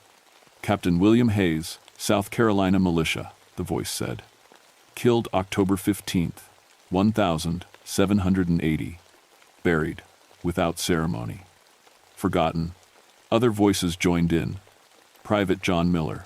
Corporal Thomas Flynn. A dozen names, then more. Men who had died young, fighting for freedom, then dumped in a hole like garbage. I looked around at the massive plants growing from their bones. Their anger and pain had fed these impossible flowers for over 200 years. But plants need more than anger to grow. They need care. I can mark your graves, I said. Put up a proper memorial. Make sure people remember your names. The giant flower holding Rico's pod opened slightly. Hope, maybe? But first, let these people go. They didn't hurt you. Take your anger out on me if you need to, but let the innocent ones live.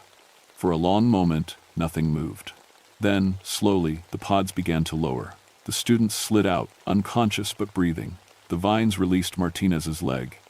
You will remember us? The captain's voice asked. I promise. The plants pulled back, creating a clear path to the edge of the forest. But I didn't take it. Instead, I knelt among the old bones and started gathering them carefully, respectfully. Revolutionary War soldiers deserved a proper burial. As I worked, the voices told me their stories. Boys from farms and cities who had signed up to fight the British.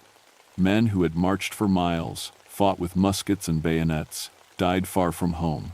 Their families never knew what happened to them. We fought. For honor, Captain Hayes said. Died. Without it. Not anymore, I said. The sun was setting as I finished arranging the bones in military formation, the way soldiers would be buried in an official cemetery. I took off my ranger hat and held it over my heart. Captain Hayes, Private Miller, all of you, thank you for your service. Your sacrifice meant something. America remembers. The words felt strange in my mouth, but they were true. These men had given their lives for an idea that people should be free. They deserved better than being forgotten in an unmarked hole. As I spoke, the giant plants began to shrink. Flowers closed and withered. Vines released their grip on the trees. The unnatural green glow faded from the forest. One by one, the voices whispered, "Thank you," and went silent. We carried the students out of the forest that night. All three survived, though they spent weeks in the hospital. Rico still has strange dreams about being inside that tree, but his doctors say his body is healing normally. Martinez and I told the authorities it was some kind of chemical contamination that caused hallucinations and plant mutations. They believed us, mostly because the alternative was too crazy to accept. But I kept my promise. 6 months later, the state of South Carolina dedicated a memorial at the site. A granite stone lists the names of every Revolutionary War soldier we could identify from military records. The inscription reads, "In honor of those who gave their lives for freedom, their sacrifice will not be forgotten." The area is peaceful now. Normal plants grow there, oak trees and wildflowers, nothing unusual. Tourists visit the memorial, and Boy Scout troops come to learn about the Revolutionary War. Kids leave small flags on the grave. I still work as a ranger, but I've changed. I pay more attention to the stories old-timers tell about the forest. I read more history books. I've learned that the past doesn't always stay buried, especially when injustice is involved. Sometimes, on quiet nights at my research station, I hear whispers in the wind. But they're not angry anymore. They sound grateful. And every year on October 15th, the anniversary of their deaths, I visit the memorial and place a wreath, just to let them know that someone still remembers what they did for us. Because I learned something important in that haunted forest. The dead don't always rest easy. Sometimes they need the living to help them find peace. And sometimes honoring the past is the only way to protect the future. My daughter Sarah asks me about that night sometimes. She's in college now, studying history. I've told her most of the truth, though she thinks the walking plants part is me exaggerating for effect. Maybe it is. Maybe stress and fear made me see things that weren't really there. But every spring, when I patrol that part of the forest, I notice something. The flowers that grow on the soldiers' graves are always a little bigger, a little brighter than normal. Like something down in the earth is still watching, still protecting the place where heroes sleep. I never believed plants could develop animal appetites. I still don't, not exactly. But I do believe that love and respect are just as powerful as anger and neglect, and that sometimes giving honor to the dead is the most important job the living can do. The forest remembers everything. The question is, what do we choose to remember back?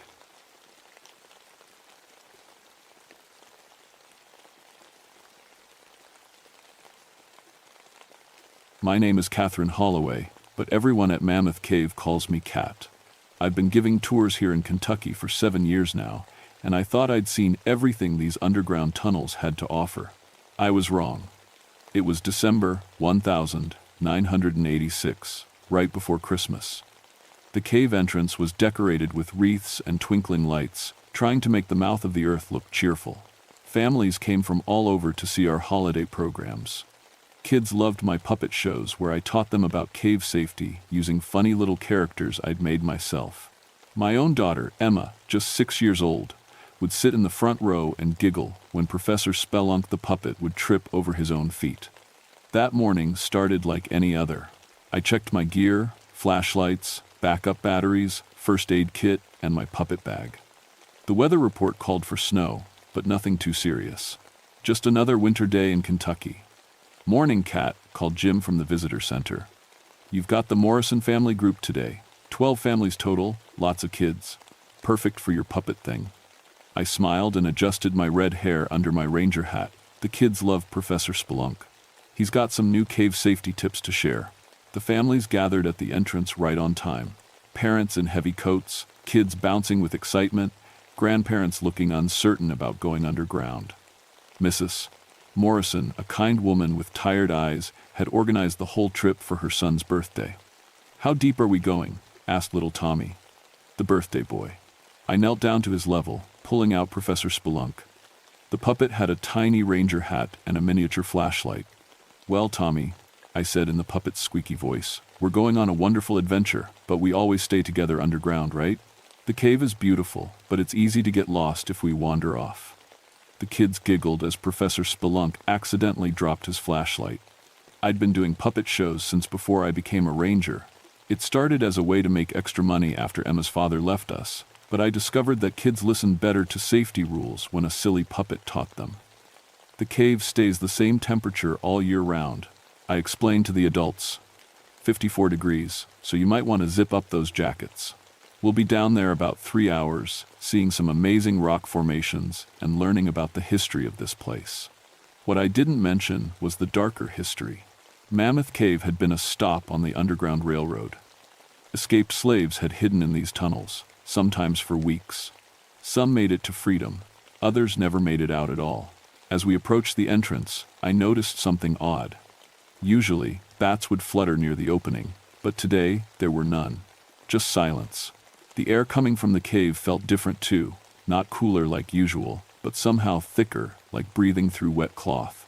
"Mrs. Holloway?" "Little." Sarah tugged on my jacket. "Why is it so quiet?" I looked around. She was right. No bird sounds, no wind through the trees. Even the kids had gotten quieter without realizing it. "Sometimes winter makes everything peaceful," I said. But something cold crawled up my spine. We entered the cave with our flashlights cutting through the darkness. The limestone walls sparkled in our lights, and the kids oohed and ahed at the formations. Everything seemed normal. I started my usual tour speech about how the cave was formed millions of years ago, pointing out flowstone and stalactites. But as we walked deeper, I noticed our footsteps sounded wrong. Usually, the cave echoed footsteps back clearly. Today, the echoes came back different, like more people were walking than actually were.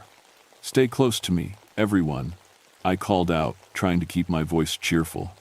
The cave can play tricks with sound. We stopped at Cathedral Hall, a huge chamber where I always did my first puppet show. I set up Professor Spelunk on my hand and started the safety routine. But as the puppet moved in my flashlight beam, its shadow on the wall looked wrong. Instead of mimicking the puppet's movements, the shadow seemed to move a split second later, like it was trying to catch up. "Look at that funny shadow," Tommy pointed at the wall. I turned to look and froze. The puppet's shadow was still there, but Professor Spelunk was back in my bag. I hadn't been holding him at all. "Just tricks of the light," I managed to say, but my hands were shaking as I pulled out my real flashlight to check the batteries. Full power. No reason for strange shadows. The temperature in the chamber felt different too. Not the usual steady 54 degrees, but somehow colder and warmer at the same time, like the air itself couldn't decide what it wanted to be. "Mom, I want to go back," Sarah whispered to Mrs. Morrison. "We just got here, sweetheart," her mother replied. but I could hear uncertainty in her voice. I looked at my watch. We'd been underground for 20 minutes. Outside, the first snowflakes of what would become the worst blizzard in years had started to fall. We moved deeper into the cave system, following the marked tourist trail. I'd walked this path thousands of times, but today it felt different. Longer. The usual landmarks seemed farther apart, and twice I found myself double-checking the trail markers to make sure we were going the right way. "This is the rotunda," I announced as we entered a circular chamber. Native Americans used this room for ceremonies hundreds of years ago, and later, during the Civil War, this was a hiding place for people seeking freedom. I always kept the Underground Railroad history simple for the kids, but today the words felt heavy in my mouth. The darkness beyond our flashlight beams seemed deeper, more alive somehow. "What's that?" Emma pointed to the far side of the chamber. I followed her gaze and saw what looked like a person standing in the shadows. My heart jumped, then settled as I realized it must be another tour group. "Hello there," I called out. "Park Service, you folks doing okay?" No answer. The figure didn't move. I told my group to wait and walked closer, flashlight raised. As the beam hit where the person should be, there was nothing there. Just empty cave wall. But on the limestone, clear as day, was a perfect shadow of a tall man in old-fashioned clothes. A shadow with no one to cast it. I backed away quickly, keeping my light on the wall. The shadow stayed put, burned into the rock like a stain. Around it, I noticed other marks. Scratches in the stone that looked almost like claw marks, but arranged in patterns. Deliberate patterns. "Mrs. Holloway?" "Mrs. Morrison called." "Everything all right?" "Just checking the trail markers," I lied, forcing my voice to stay steady. Sometimes other groups leave things behind. But as I rejoined my families, I counted heads twice. 12 families, 38 people total. I'd counted the same group going in. Now I kept getting 39. The extra shadow followed us. I noticed it first when we stopped at the Grand Gallery.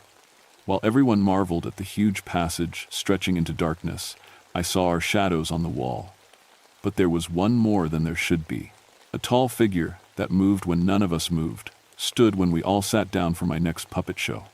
"Professor Spelunk is going to tell us about cave formations," I announced, trying to focus on my job. But as I pulled out the puppet, something was wrong with my own shadow. It moved too slowly, like it was stuck in thick mud. Little Emma raised her hand.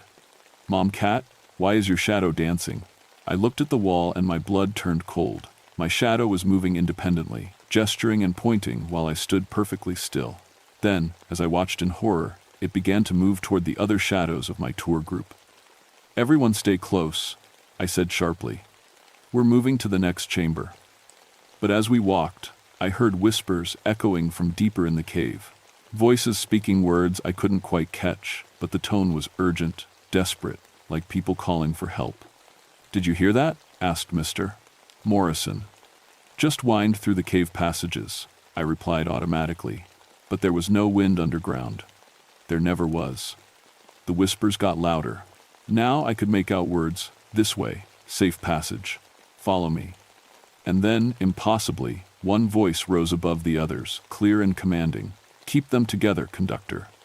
Lead them to safety." Conductor. That's what they called the people who led slaves through the Underground Railroad.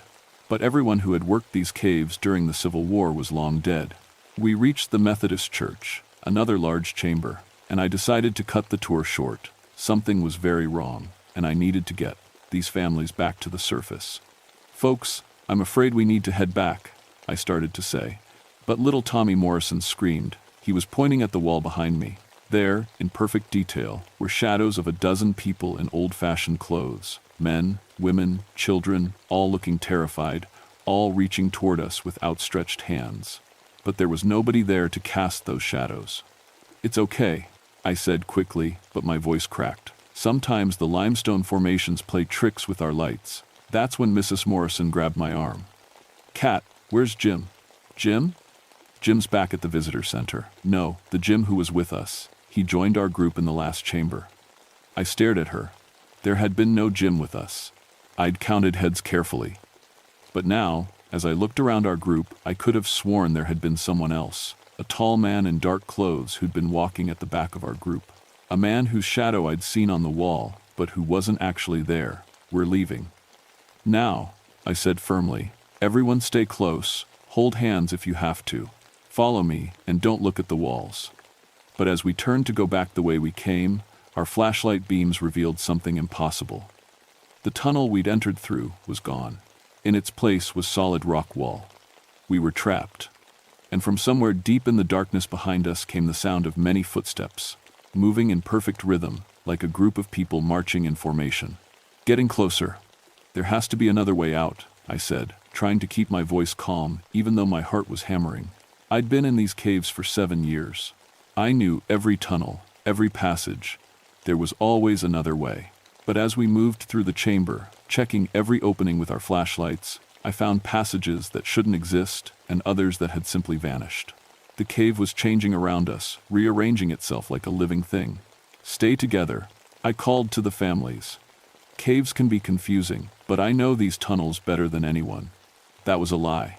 I didn't know where we were anymore. The marching sounds were getting louder, echoing from multiple directions now, and underneath it I heard singing. Low, mournful voices singing what sounded like old spirituals. Songs that slaves might have sung while hiding in these very chambers. Swing low, sweet chariot, coming for to carry me home. Do you hear music? Asked Sarah, tugging on her mother's coat. Mrs. Morrison listened carefully. I think so. Where's it coming from? Before I could answer, Tommy Morrison pointed at the wall. Look, people. More shadows had appeared on the limestone walls. Not just a few this time, but dozens. Shadows of men, women, and children in old-fashioned clothes, moving in a long line like they were following a trail. Some carried bundles, others held children.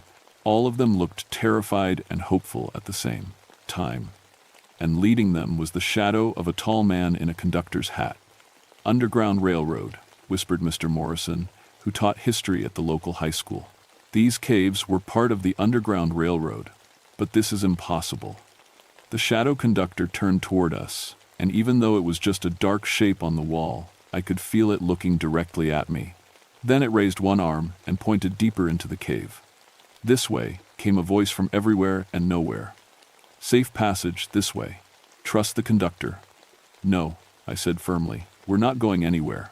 We're staying right here until... That's when I noticed our shadows on the opposite wall had started moving without us. My shadow stepped forward, even though I stood still. The shadows of the families began walking toward the wall where the shadow conductor waited.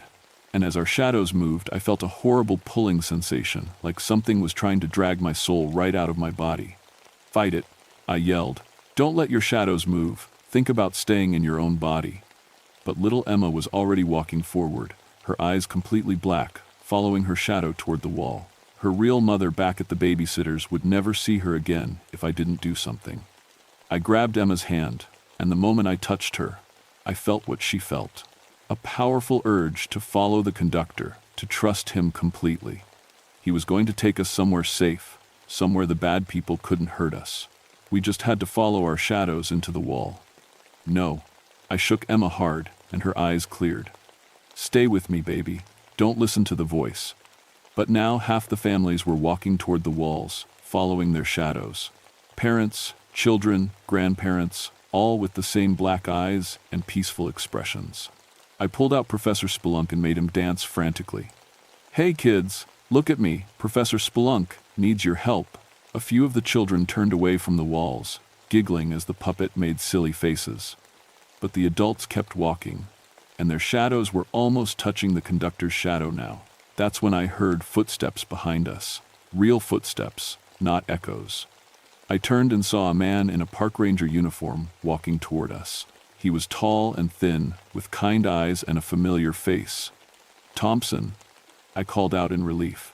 Thank God you found us. Cave rescue specialist Dave Thompson had trained me when I first started working at Mammoth Cave. If anyone could get us out of here, it was him. Cat, he said, but his voice sounded strange. Hollow. I've been looking everywhere for you. The entrance is blocked by snow, but I know another way out. Follow me. Something was wrong. Thompson was walking, but his feet made no sound on the cave floor. And in the light of our flashlights, I could see right through him. Dave, I said carefully. How did you get down here? The tunnel was blocked. He smiled, and his teeth were too white in the darkness. Same way our passengers got down here during the war, same way they're going to get out. Underground railroads still running, Cat. Still helping people find safety. Behind him, I could see the shadows of escaped slaves moving along the walls, following the path deeper into the cave. And our families were still walking toward them, drawn by their own shadows, like fish on hooks. This isn't the Underground Railroad, I said. This is something else. Thompson's face changed then, and I realized it wasn't really him at all. Whatever was wearing his appearance looked confused, almost hurt. But I help people, it said in a voice that echoed with pain and longing. I guide them to freedom. I saved so many during the war, why won't these people trust me? The thing that looked like Thompson stepped closer, and I could smell something terrible, the scent of old earth and older fear. You have children with you. Children need protection. The world above is dangerous. Down here, they'll be safe forever. Safe forever meant dead. I realized that now.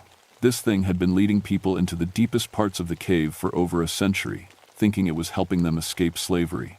But slavery had ended. The war was over. And anyone who followed this shadow conductor would never see daylight again. I had to reach the families before their shadows pulled them completely into the walls. But as I stepped forward, my own shadow began moving again. And this time I felt the pulling much stronger. Like invisible hands grabbing at my soul, trying to tear me away from my body. Behind me, Emma started crying. Mom, Cat, I can't see you anymore. I turned around and saw the horrible truth. My shadow had moved so far from my body that I was becoming transparent, just like the thing pretending to be Thompson. If I lost my shadow completely, I'd become one of them. A conductor leading innocent people to their deaths, thinking I was saving them. The real fight was just beginning. I fought against the pull on my shadow, using every trick I'd learned in 7 years of cave safety. Focus on your breathing, stay grounded, don't panic. But this wasn't like being lost in a cave system. This was having my very self torn away piece by piece. Emma, I called out. Get my puppet bag, now. My daughter ran to where I'd dropped my supplies and pulled out all of Professor Spelunk's friends, Jenny the safety salamander, Bobby the bat, and Captain Carbide Light. Even as my shadow stretched further from my body, I knew what I had to do. The shadow conductor was still reaching toward our families, and half of them were almost at the wall where they would disappear forever. But this thing didn't understand what year it was. In its mind, it was still 1863, still helping escaped slaves find freedom. I had to teach it the truth. Ladies and gentlemen, I called out in my loudest tour guide voice, fighting to stay solid as my shadow pulled away. Today we're going to learn about the real Underground Railroad. I grabbed Professor Spelunk and made him bow to the shadow conductor. Hello there, Mr. Conductor. Professor Spelunk has some very important news for you. The shadow on the wall turned toward my puppet, and I felt the pulling sensation lessen slightly. It was listening. Tell me, Mr. Conductor. I made Professor Spelunk say, what year do you think it is? The shadow conductor's voice echoed from the walls. 1863. The war rages above. My passengers need safe passage to freedom. Oh my, said Professor Spelunk sadly. I'm afraid you've been down here a very long time. The war ended in 1865. Slavery was abolished. The people you're trying to help are free now. No, the voice said, full of pain and confusion. I can feel their fear. I can smell their desperation. They need me to guide them. That's not slaves you're sensing, I said, dropping the puppet voice and speaking directly. That's families on vacation, children learning about history. The fear you smell is their fear of you. The conductor's shadow seemed to waver, becoming less solid. But the children, they need protection. They need to go home to their own families, I said firmly. Look around you, really look. I turned to the families who were still conscious. Kids, can you help me show the conductor what year it is? Tell him about your homes, your schools, your toys. Tommy Morrison, still fighting the pull of his shadow, managed to speak. I go to Jefferson Elementary. My teacher is Mrs. Miller. We're learning about dinosaurs and space shuttles and computers. Space shuttles? The conductor's voice was uncertain now. Little Sarah added, "My dad works at a factory that makes cars. Mom says we might get a new Nintendo for Christmas." The shadows on the wall began to flicker and fade as the conductor struggled to understand. Cars, computers, Nintendo. These weren't words from his time. "But if the slaves are free," he said, his voice breaking with a century of pain, "then my mission, what have I been doing?" 2020, in 2020, the horrible truth was sinking in. For over 100 years, this spirit had been leading innocent people to their deaths, thinking he was saving them from slavery. Tour groups, researchers, spelunkers, anyone who reminded him of the desperate families he'd once helped escape. "You were trying to help," I said gently, even as I felt my shadow being pulled further away. "But the help isn't needed anymore. Your job is done. You can rest now." "No." The conductor's voice exploded through the cave, and suddenly all the shadows on the walls began moving frantically. Shadows of all his victims over the years, hundreds of people who had followed him into the deepest parts of the cave. "I can't leave them. I'm their conductor. I have to keep them safe." The families who were still conscious screamed as their shadows were yanked violently toward the walls. This time, there was no fighting it. I felt my own shadow tear completely away from my body, and suddenly I was standing beside the conductor, no longer solid, no longer alive. But I still had Professor Spelunk in my ghostly hands. "Mr. Conductor," the puppet said in my voice, "do you know what the best conductors do when they reach the end of the line?"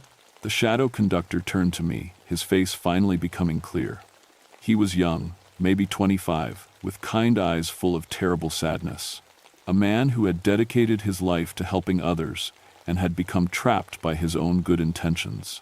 "They let their passengers go home," I said. Around us, the shadows of his century of victims began to move. Not toward the deep cave, but toward the surface. Toward the light, toward freedom. "I don't know how to let go," the conductor whispered. "I'll teach you," I said. "But first, you have to let my families go back to their own lives. They have children who need them, homes to go to, futures to live." The conductor looked at the families pressed against the wall, then at the shadows of all the people he'd trapped over the years. His shoulders slumped as he finally understood the magnitude of what he'd done. "I thought I was saving them," he said. "You were," I replied. "But now the best way to save them is to let them go." The conductor raised his hand, and one by one, our shadows snapped back to our bodies. The families gasped and stumbled, suddenly solid again. The tunnel that had vanished reappeared, leading back toward the surface. "Go," I told them. "Follow the trail markers, stay together, don't look back." As they stumbled toward the exit, Emma turned around. "Mom, Cat, come with us." I looked down at myself. I was still transparent, still caught between worlds. The conductor had let them go, but I had given up too much of myself to save them. "I'll be right behind you," I lied. "Go." As the families disappeared into the tunnel, the conductor and I stood alone in the chamber with the shadows of his century of victims. "What happens now?" he asked. I looked around at all the lost souls, then at the shadow of Professor Spelunk, still in my hands. "Now we finish the job. We help everyone find their way home." The conductor and I worked together through what felt like hours but might have been days. Underground, time moves differently. We guided the shadows of his victims, tourists from the 1,950 seconds, researchers from the 1,970 seconds, families from the 1,980 seconds, back through the cave system toward the light. Some had been trapped so long they'd forgotten they were dead. Others remembered their lives clearly and wept to finally be free. Each one thanked the conductor before dissolving into peaceful light, and each farewell made him a little more transparent, a little more ready to let go of his century-long vigil. "I can see the entrance," said the shadow of a little girl from 1,967. "I can see my mama waiting for me." As she faded into light, the conductor smiled for the first time since I'd met him. "She's safe now," he said. "They're all safe." When the last shadow had found peace, we stood alone in the empty chamber. The oppressive feeling that had haunted the cave was gone, replaced by something lighter, peaceful. "What about you?" the conductor asked me. "Don't you want to go home too?" I thought about Emma waiting at the babysitters, about my job, about all the families I still needed to teach about cave safety. "I do," I said, but I'm not sure how." The conductor smiled and held out his hand. "Trust the conductor," he said. "One last time." I took his hand, and suddenly we were standing at the cave entrance in the pale morning light. Snow covered everything in a thick white blanket, and I could see rescue vehicles and worried faces. The blizzard had passed. "Cat!" Emma ran toward me, solid and warm and completely alive. As she hugged me, I felt myself become real again, my shadow settling back where it belonged. "Where were you?" she cried. "Everyone's been looking for you." I looked around for the conductor, but he was gone. Only a faint shadow remained on the snow, already fading in the sunlight. The rescue teams found the tour families safe in the visitor center, confused and exhausted but unharmed. They all reported getting lost in the cave system and finding an alternate exit during the storm. None of them remembered the shadows or the conductor or anything supernatural. But their children did. Over the following weeks, I got calls from parents. Their kids were drawing pictures of underground shadows and asking questions about the Underground Railroad. They wanted to know more about the sad man who helped people and why he couldn't come home with them. I started a new educational program about the real Underground Railroad, teaching kids about the brave people who risked everything to help others find freedom. I told them about conductors like Harriet Tubman and the many unnamed heroes who guided escapes through places like Mammoth Cave. I never mentioned the shadow conductor directly, but somehow the children understood that his story was part of the larger story, that sometimes people who try to help can get lost in their mission, and sometimes the greatest courage is knowing when to let go. The cave system was closed for geological surveys for 3 months. When it reopened, new safety protocols were in place, and tours stayed strictly to the most well-traveled passages. The deeper chambers where we'd encountered the conductor were sealed off permanently, but sometimes, late at night when I'm giving the last tour of the day, I catch glimpses of shadows that move independently of their sources. Not threatening shadows, just reminders that some stories don't end, they just find new ways to continue. Emma still comes on my tours sometimes, and she always brings Professor Spelunk with her. The kids love when she helps with the puppet shows, especially the new one we developed about helping lost travelers find their way home. And every December, when families come for our holiday programs, I make sure to tell them the most important cave safety rule of all. Stick together, follow the marked paths, and remember that the best way to help someone is sometimes simply to listen to what they really need. The conductor taught me that, in the end, what he needed wasn't to keep saving people. It was to know that his work had mattered, that freedom had been won, and that it was okay to rest. Sometimes I wonder if there are other conductors out there, in other caves and forgotten places, still trying to lead people to safety long after the danger has passed. I hope they find their way home eventually. I hope they all find peace. But just in case they don't, I keep my puppet bag ready and my flashlight charged.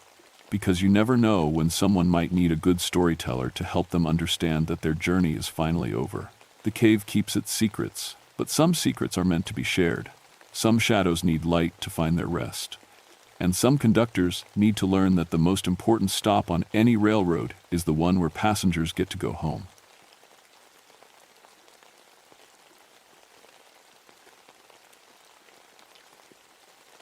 My name is Samuel Ravencrest, but everyone calls me Sam. I've been a park ranger in North Carolina's Nantahala National Forest for 18 years now, and I thought I'd seen everything these mountains could throw at me. Bears, lost hikers, flash floods, even the occasional meth lab hidden in the deep woods. But nothing, absolutely nothing, prepared me for what happened during the spring of 1989. I'm 41 years old, part Cherokee, on my grandmother's side, and I know these mountains like the lines on my weathered hands. My specialty is water rescue, which means when the Nantahala River gets angry, I'm the guy they call. It's dangerous work, but somebody has to do it. The river claims lives every year, mostly tourists who think they can handle Class V rapids without proper training. That April started like any other spring in the gorge. The snowmelt from the higher peaks was heavy that year, the heaviest I'd ever seen.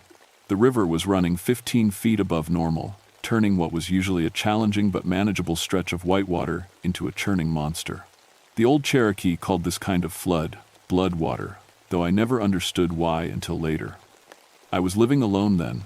My ex-wife had taken the twins to Asheville after our divorce, and I only saw my daughters on weekends. The isolation didn't bother me much, or so I told myself. The ranger station sat on a bluff overlooking the gorge, connected to the outside world by a single mountain road that turned into soup whenever it rained hard. The gorge itself is something to see. Picture a narrow canyon carved through solid rock over millions of years, with the Nantahala River rushing through the bottom like a liquid highway.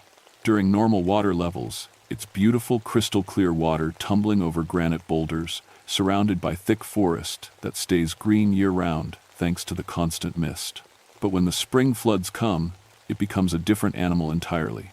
That morning, I was checking my gear when the radio crackled to life. A group of experienced rafting guides had gone out the day before to assess flood conditions for the upcoming tourist season. 8 men, all with years of experience on the river. They should have been back by sunset, but their trucks were still parked at the put-in, keys inside, personal belongings untouched. I grabbed my rescue kit and headed down to the river. The sound hit me first, a constant roar that seemed to shake the very ground. The water was the color of chocolate milk, carrying whole trees like they were twigs. Foam and spray filled the air so thick I could barely see across to the other side. That's when I found their rafts. All 4 boats were pulled up on shore in perfect condition, arranged in a neat pattern that made my skin crawl. Not random, not scattered by the current, arranged. In a circle, with their bows pointing toward an area where the flood had washed away the riverbank, exposing what looked like old stone foundations. I'd been on this river for nearly 2 decades, and I'd never seen those stones before. The water level had dropped slightly overnight, revealing carved symbols that looked Cherokee but older somehow, deeper. The exposed earth around them was dark red, like rust stains, and had a sharp metallic smell that cut through the river's usual earthy scent. My radio buzzed. "Sam, this is dispatch. State Water Rescue is en route to assist." I clicked the handset. "Copy that. But tell them to be careful. Something doesn't feel right down here. I've always trusted my instincts on the river. Water has moods, patterns, behaviors you learn to read if you spend enough time with it. This water felt angry. Not just wild or dangerous, angry, like it was holding a grudge." As I walked around the arranged rafts, looking for any sign of the missing guides, a fish flopped at my feet. That wasn't unusual near a flooding river, except this fish was 20 feet from the water's edge and somehow wedged inside the split trunk of an old oak tree. A trout, gasping and silver, 15 feet off the ground. That was impossible. But there it was. The mist from the rapids started getting thicker, turning the world gray and close. Visibility dropped to maybe 10 feet in any direction. The constant roar of water began to sound different too, like voices talking all at once in a language I almost recognized but couldn't quite understand. I reached for my radio to call for more help, but stopped when I heard something that made my blood run cold. Singing. Faint but distinct, coming from somewhere downriver. A Cherokee death song, one my grandmother used to hum when she thought no one was listening, but there was nobody else in the gorge. Nobody alive, anyway. The state rescue team arrived 2 hours later, 3 experienced swiftwater technicians, led by a guy named Martinez, who had a reputation for pulling people out of impossible situations. We met at the ranger station while rain started falling again, turning the world into a gray curtain of water. "Show me where you found the rafts," Martinez said, checking his gear with the quick efficiency of someone who'd done this 1,000 times. I led them down the muddy trail to the riverside. The mist had gotten worse, thick as cotton and carrying that metallic smell I couldn't shake. When we reached the spot where I'd found the boats, Martinez stopped short. "Jesus," he whispered. "They arranged these?" "That's what I thought," I said. "But why would experienced guides do something like that?" "They wouldn't." Martinez knelt beside one of the rafts, running his hand along the rubber. "Look at this, Sam. You see how the rope is coiled? Perfect spirals, every one identical. This isn't how guys store gear after a panic situation." His teammate, a young woman named Torres, was examining the exposed stone foundations. "These carvings," she called out. "They look old. Really old." I walked over to see what she was looking at. The symbols carved into the stone were definitely Cherokee, but in a style I'd never seen before. My grandmother had taught me some of the old writing, but these markings seemed deeper, more primal. They hurt to look at for too long. "My grandmother called this area sacred," I said. "Something about water spirits." I always figured it was just stories to keep kids away from the dangerous rapids. Looks like somebody's been digging here recently, Torres observed, pointing to fresh scratches around the stones. See these tool marks? That's when we heard the splash. Not a normal water sound, this was heavy, deliberate, like something large had just entered the river upstream. We all turned toward the sound, but the mist was too thick to see more than a few yards. "Hello," Martinez called out. "Rescue team, if anyone can hear us, make some noise." The response came immediately, a voice calling back from somewhere in the mist, weak, desperate. "Help, help us." "There," Torres pointed toward the voice. "Someone's in the water." We moved quickly along the bank, following the sound. The voice kept calling, always just ahead of us in the mist, but something was wrong with it. The words were English, but the rhythm was off, like someone speaking a foreign language and trying to copy sounds they didn't understand. "Help, please, keep talking," Martinez shouted back. "We're coming." That's when I realized what was bothering me. The voice wasn't moving. In a river running this fast, anything in the water should be swept downstream in seconds. But the calls were coming from the exact same spot, as if someone was standing still in 25-mile-per-hour current. "Wait," I said, grabbing Martinez's arm. "Something's not right." The voice called again, closer now. "Help. Us." "Sam?" My blood turned to ice water. The voice knew my name. "How does he know your name?" Torres whispered. I didn't answer because I couldn't. We hadn't announced ourselves, and I wasn't wearing any name tags. But somehow, something in that mist knew exactly who I was.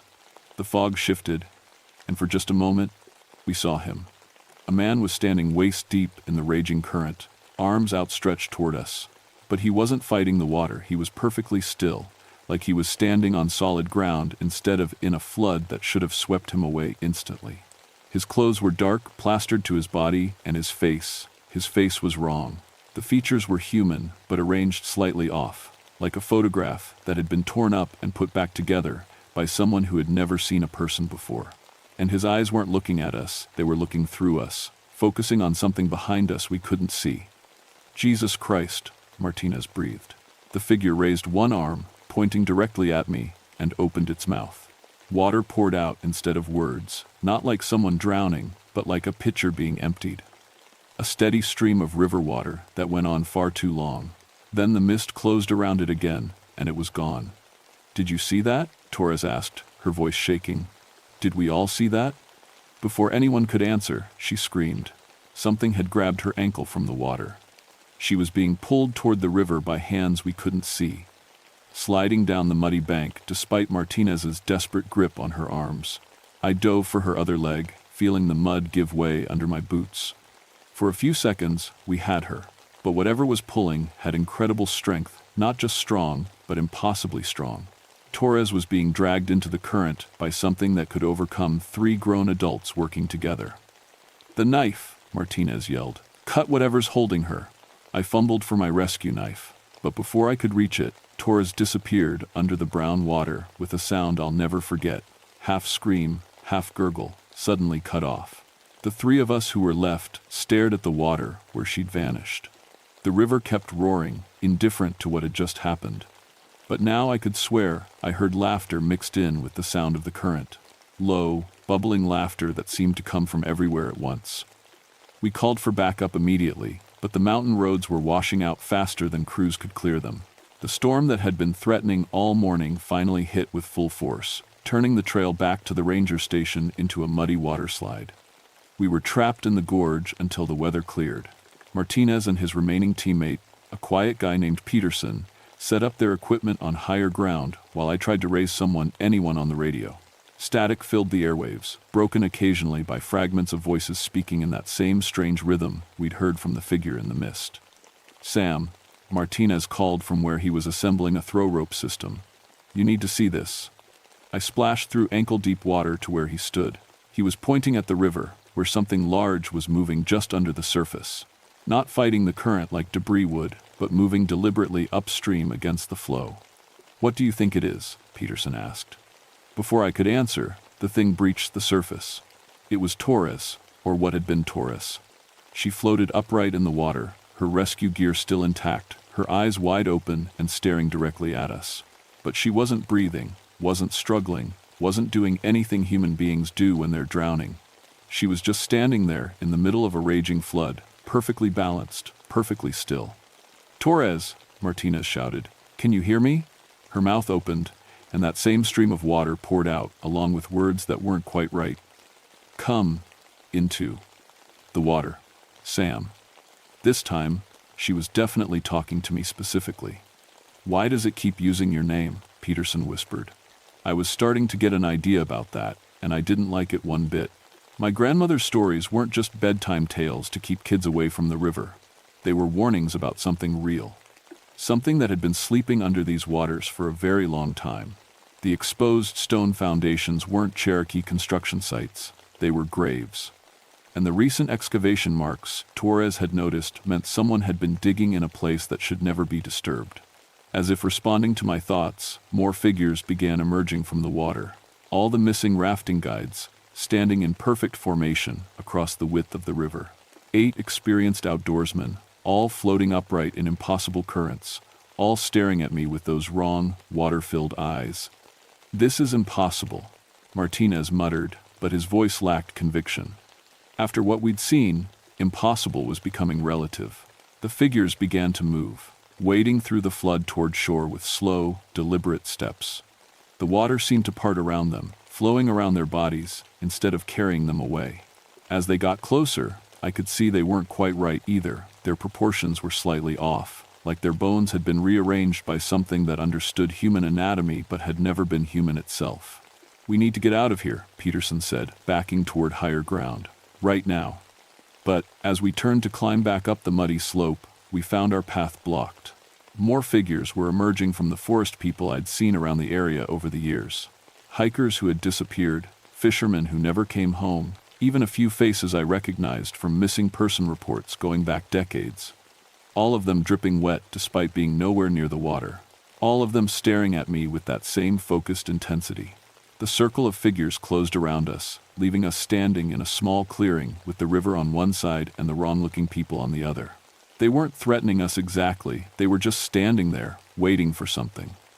That's when I heard the sound that explained everything. Deep underwater, something massive was moving. The river itself seemed to be shifting, changing course, flowing uphill in some places and standing completely still in others. The sound was like an enormous heartbeat, slow and powerful, coming from somewhere far below the surface. Whatever was down there was waking up. "Sam," Martinez whispered, "what the hell is happening here?" I was remembering my grandmother's words about the Nvisahi, the water spirit that guards the boundary between the living and the dead. According to the old stories, it only wakes when sacred burial sites are disturbed, and it doesn't go back to sleep until the balance is restored. The figures around us began to speak in unison, their voices creating a harmony that was beautiful and terrible at the same time. They were chanting in Cherokee, words I recognized from funeral ceremonies. They were singing the dead home. The river began to glow with a deep red light, and I realized why the Cherokee called floodwater bloodwater. It wasn't just a description of the muddy color. It was a warning about what the water becomes when the spirits wake up angry. In the center of the glowing river, something huge was rising from the depths. Dark water shaped itself into the outline of a man, but a man 50 feet tall with eyes like whirlpools and a voice like thunder. The Nvisahi had come to collect what was owed. And apparently, what was owed included me. The water spirit rose from the river like a living tsunami, towering over us with a presence that made the air itself feel heavy. Its voice, when it spoke, came from everywhere at once, the rapids, the rain, even the moisture in our lungs. "Samuel Ravencrest," it said, pronouncing my name with perfect Cherokee inflection. "Descendant of the people, you know why I wake." The figures surrounding us, Torres, the missing rafters, all the others turned their attention to the massive spirit as if waiting for orders.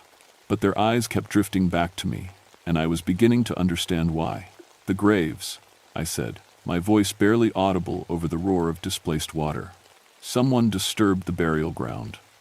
"Your people," the spirit replied. "They dug where they should not dig.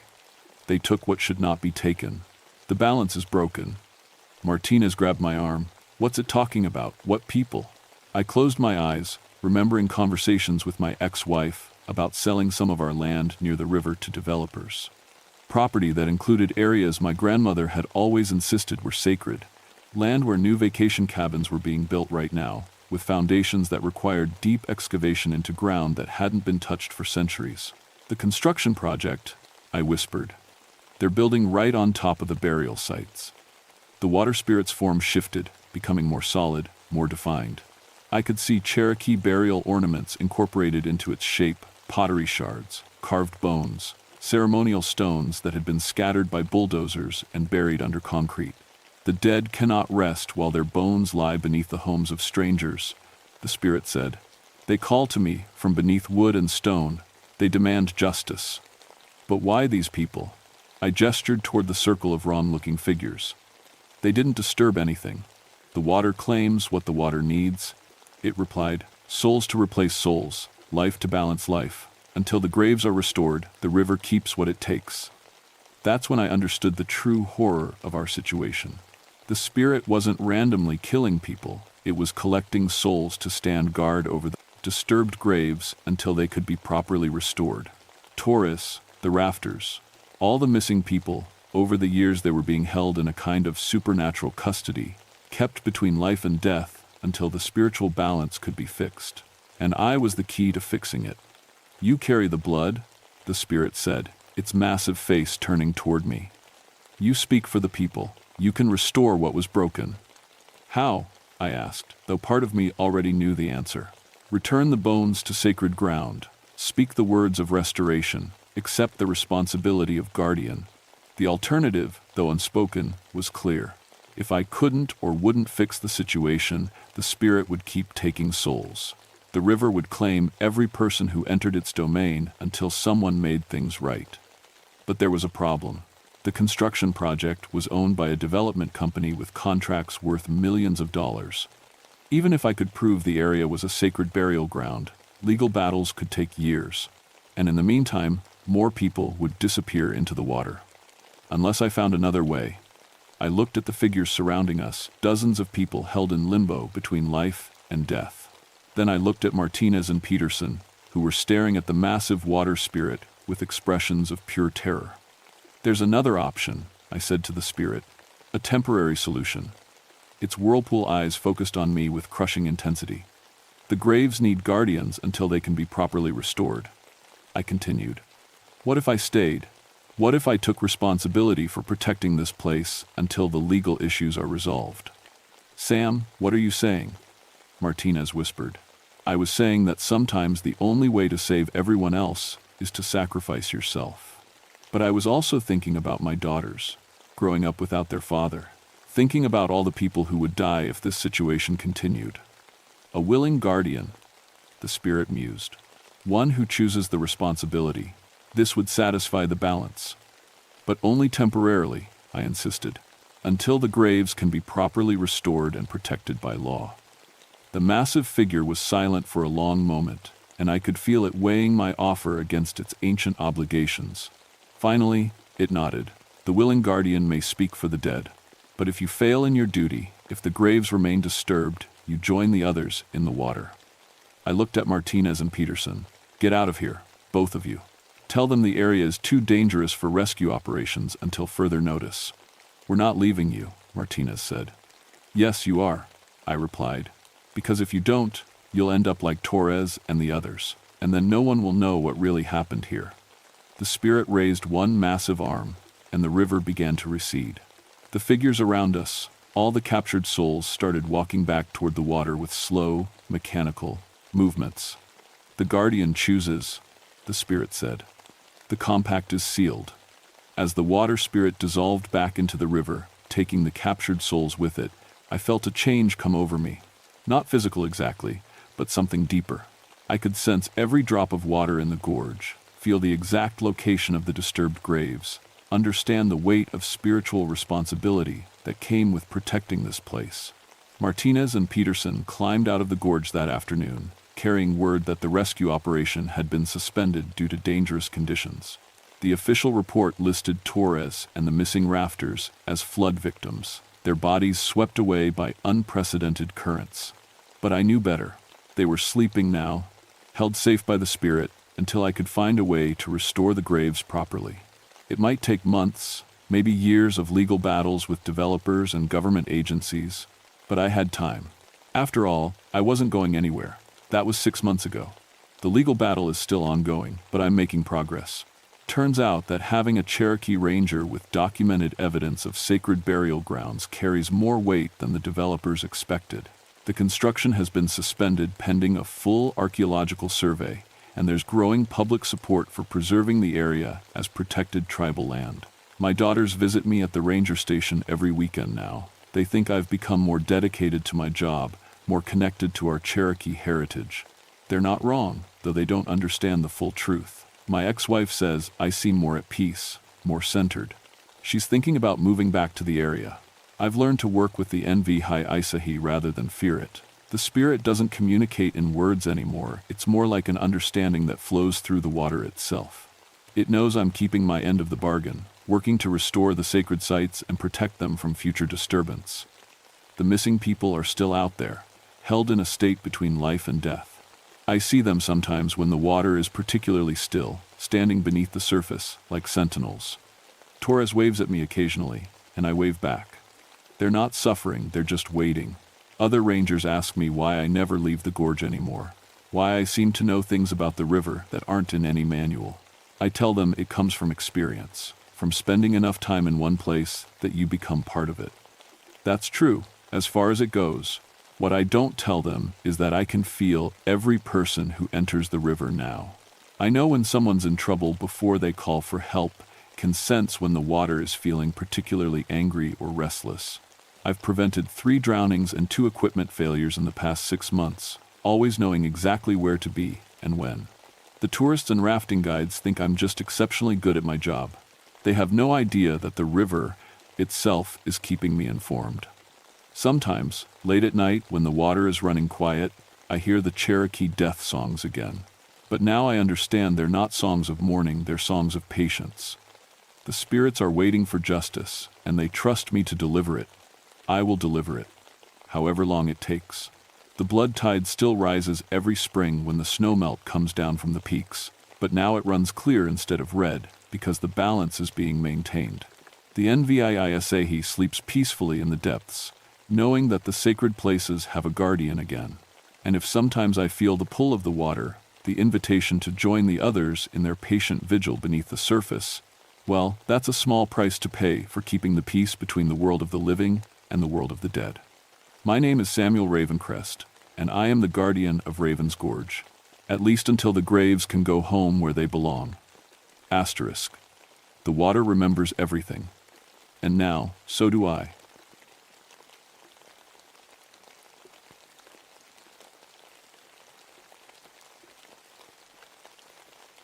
My name is Benjamin Stormwright, but everyone calls me Ben.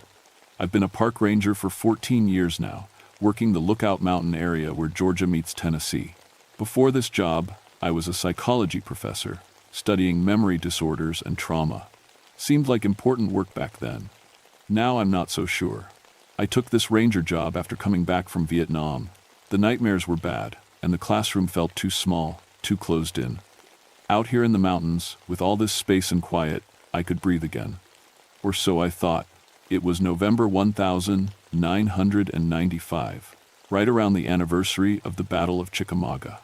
That's a Civil War battle that happened here in 1863. Lots of folks don't know this, but Chickamauga had more soldiers go crazy than any other battle in the war. They called it Soldier's Heart back then. Now we call it PTSD. I should know, I have it myself.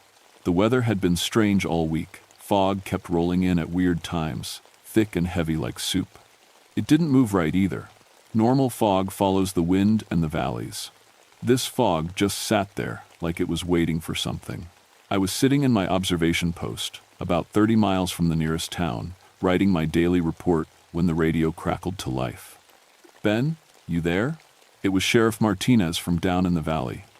"I'm here, Maria. What's up? Got a weird one for you. Remember those Civil War reenactors who were supposed to do a practice battle yesterday?" I did remember. A group of about 12 men who liked to dress up in old uniforms and pretend to fight the war again seemed harmless enough, though I never understood the appeal. Yeah, what about them? We found them this morning, wandering around the Walmart parking lot in full uniform. Thing is, Ben, they don't remember who they are. That got my attention fast. I put down my pen and leaned closer to the radio. What do you mean? I mean, they think it's 1,863. They're talking like they just fought in the real battle. They don't know what cars are. One of them asked me if I was a Union spy because of my uniform. Another one keeps asking for his wife Sarah, but his wife's name is Linda, and she died 2 years ago. A chill ran down my back that had nothing to do with the November air. Are they hurt? No injuries we can see, but they're terrified. Keep talking about cannon fire and friends getting shot. Ben, I've known most of these guys for years. Tom Bradley runs the hardware store. Jim Chen teaches at the high school. They're not crazy, but right now they think they're Confederate soldiers. I looked out my window at the fog bank sitting heavy over the battlefield below. It hadn't moved in hours, which wasn't natural. Fog moves. Always. I'll be down in an hour, I said. Be careful driving in this fog, Ben. Can't see more than 10 feet. The drive down the mountain should have taken 40 minutes. It took me 2 hours. The fog was so thick I had to get out and walk in front of my truck several times just to find the road. And there was something else, a smell in the air that shouldn't have been there. Gunpowder. Sharp and bitter, like fireworks, but stronger. When I finally made it to town, I found the reenactors in the sheriff's office. They were still in their gray uniforms, sitting on benches like prisoners. But they weren't acting like the middle-aged hobbyists I knew. They sat straight, eyes alert, hands moving to where swords would hang. They looked like real soldiers. Tom Bradley, except he said his name was Private Thomas Braxton now, stared at me with eyes I didn't recognize. You're not wearing blue, he said. Are you with us? Tom, it's me, Ben Stormwright. I'm the ranger up on Lookout Mountain. He blinked slowly. I don't know any rangers, sir. Are you an officer? Sheriff Martinez pulled me aside. It's been like this all morning. They remember the battle perfectly. Who shot who, which units charged where, even details that aren't in any history book. But ask them about their real lives and they just look confused. Have you called a doctor? Doc Peterson checked them out. Physically, they're fine. But Ben, there's something else. She led me to her desk and picked up a plastic bag. Inside was a small piece of metal. We found this in Jim Chen's pocket. It's a musket ball, still warm. I stared at the bag. Musket balls were round lead bullets used in the Civil War. They hadn't been used in war for over 100 years. Where would he get this? That's what I want to know. And Ben? There's more. She opened her desk drawer and pulled out another bag. This one held a piece of cloth. This was in Tom's hand. It's torn from a Union soldier's uniform. Fresh tear. The cloth was blue wool, military issue. It looked new, like it had just been ripped off someone's jacket. But the Union Army stopped wearing these uniforms in 1865. Maria, I need to get back up to the mountain. Something's not right up there. What do you think is happening? I looked back at the men on the bench. They were talking quietly among themselves, and I could hear what they were saying. They were discussing battle plans and worrying about friends who had died in 1863. Men they couldn't have known. I don't know yet, I told her, but I think it has something to do with that fog. As I drove back up the mountain, the fog seemed to follow me. In my rearview mirror, I could see it rolling uphill behind my truck, moving against gravity and wind. That's when I first started to think that maybe, just maybe, the battlefield itself was trying to tell us something. And maybe it had been trying for a very long time. The fog followed me all the way back to the ranger station, but when I got out of my truck, something was different. The air smelled like a hospital. That sharp, clean smell of ether they used for surgery, mixed with the gunpowder. Smell, it made my stomach turn. I'd barely gotten inside when my radio crackled again. This time it wasn't Sheriff Martinez. Ben? Ben, are you there? This is Dr. Sarah Davis. Dr. Davis was a military historian from the university. She'd been coming to Chickamauga for years, studying the battle records. I'd met her a few times, smart woman, knew more about the Civil War than anyone I'd ever talked to. I'm here, Sarah. Where are you? I'm down at the visitor center. But Ben, something's wrong. Really wrong. I came up to do research, but the battlefield, it's different. Different how? There are fresh wounds on the trees, bullet holes that weren't there yesterday. And Ben, I can hear them. My hand tightened on the radio. Hear who? The soldiers. They're fighting the battle again, right now. I looked out my window toward the battlefield. The fog was so thick I couldn't see anything. But now that I was listening, I could hear it too, distant shouting, the crack of rifles. And underneath it all, a sound that made my blood run cold, men screaming. Sarah, get out of there, come up to my station. I can't, my car won't start. And Ben, I think I'm starting to remember things that didn't happen to me. What kind of things? Loading a cannon. The smell of black powder on my hands. A boy from Tennessee who died next to me. But I'm a woman, Ben. Women weren't in this battle. The radio went quiet for a long moment, then came back full of static. Ben, my head feels strange, like there's someone else in here with me. Someone who knows how to fire a musket. Someone who remembers dying here. Sarah, listen to me. Fight it. Remember who you are. You're Dr. Sarah Davis. You teach history. You drive a blue Honda Civic. Blue Honda. No, I ride a horse. A mare named Belle. My unit is the 15th Alabama Infantry. We're supposed to hold this hill until... The radio went dead. I grabbed my flashlight and headed out into the fog. The visitor center was only half a mile down the trail, but in this fog it might as well have been on the moon. Every step felt like walking into cotton, and the sounds of battle were getting louder. As I walked, I started seeing things in the fog. Shadows moving wrong, too tall or too short to be trees. Once, I could swear I saw the outline of a man in uniform running past me, but when I turned my flashlight that way, nothing was there. The worst part was the ground. It felt wrong under my feet. Soft in places where it should be hard, like the earth was fresh turned, like there were new graves. I found Dr. Davis sitting on a bench outside the visitor center. She was staring straight ahead into the fog, and when I got closer, I could see she was crying. Sarah? She looked up at me, and her eyes were different. Older. Sadder. Yankee, she said in a voice that wasn't quite her own. Are you here to surrender? Sarah, it's Ben, the park ranger. You called me on the radio. She blinked slowly, and for a moment her normal expression came back. Ben? Oh God, Ben, there's someone else in my head. He's so scared. He's just a boy, really. 19 years old. He's from a farm in Alabama, and he misses his mother. Then her face changed again, became someone else. I want to go home, she said in a young man's voice. I want to see Mama again. We shouldn't have come here. This place is cursed. Who are you? I asked, feeling ridiculous for talking to whatever was speaking through Sarah. Private Johnny Whitman, 15th Alabama. Sir, I think I'm dying. There's blood everywhere, and I can't feel my legs. I looked down. Sarah's legs were fine, but she was looking at them like they were covered in blood. Blood I couldn't see. Johnny, you're not dying. This is 1,995, not 1,863. The battle is over. Over? The voice sounded confused. But we were just... The Yankees were charging our line. Captain Morrison told us to hold our ground. The battle ended a long time ago, Johnny. You can rest now. Sarah's body relaxed for a moment, and when she looked at me again, it was with her own eyes. He's gone, she whispered. But Ben, there are more of them, hundreds of them. They're all here, all the soldiers who died. They're trying to find bodies to finish the battle in. That's when I heard the footsteps. Heavy boots, on soft ground, coming closer through the fog. Too many boots, like a whole company of soldiers marching. We need to get out of here, I said, helping Sarah to her feet. But as we turned to leave, the footsteps stopped. And in the silence, a new voice called out from the fog.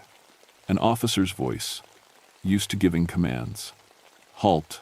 Who goes there?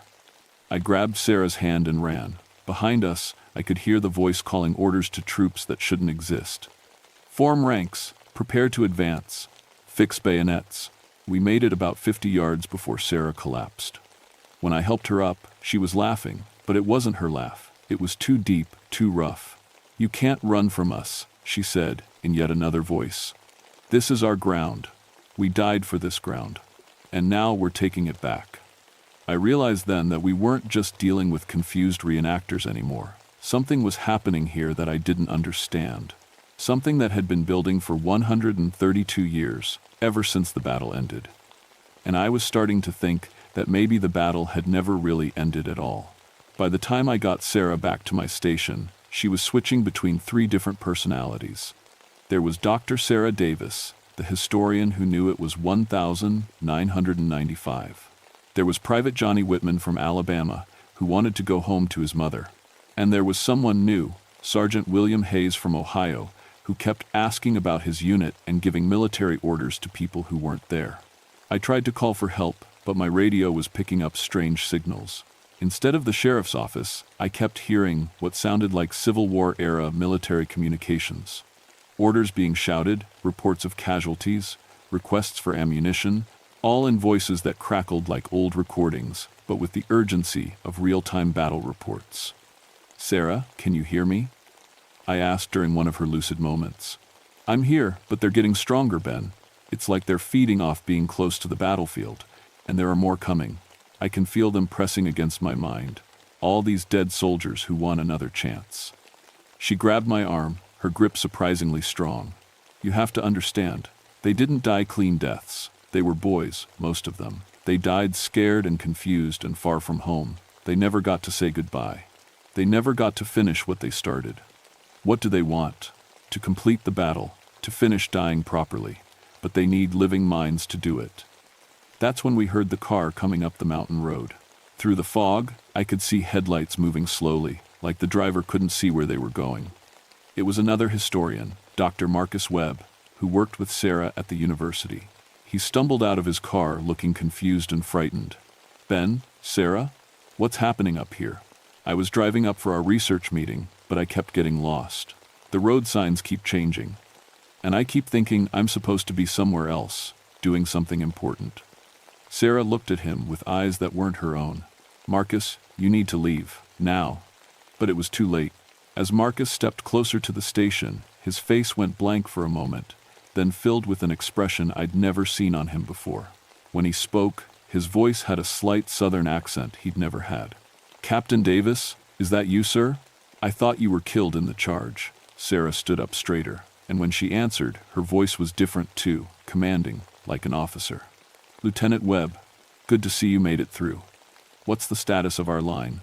"We're holding, sir, but barely. The Yankees have been hitting us hard all morning. We're running low on ammunition." I watched in horror as 2 university professors started having a conversation, as if they were Civil War officers in the middle of battle.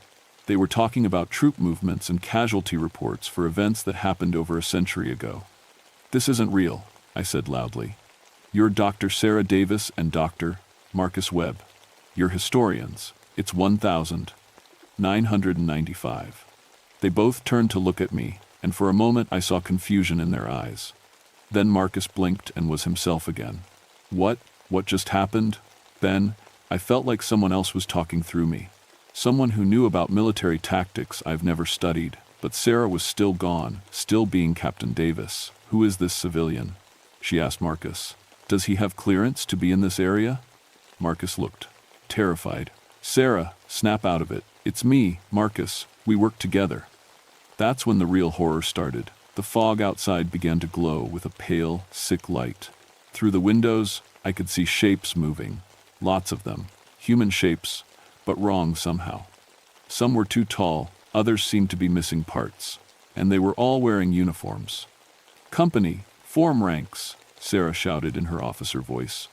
"Prepare to receive cavalry." The shapes in the fog responded to her command. They began forming into organized lines, like real soldiers following orders. But these weren't real soldiers. These were something else, something that had been waiting in the fog for 132 years. Marcus grabbed my arm. "Ben, we have to get out of here. Sarah's calling them up somehow. She's giving orders to the dead." But when we tried to leave, we found the door wouldn't open, not because it was stuck, but because every time we touched the handle, our hands would freeze, and we'd forget what we were trying to do. Like the station itself didn't want us to leave. "Forward march," Sarah commanded, and through the window I could see the ghostly army beginning to move.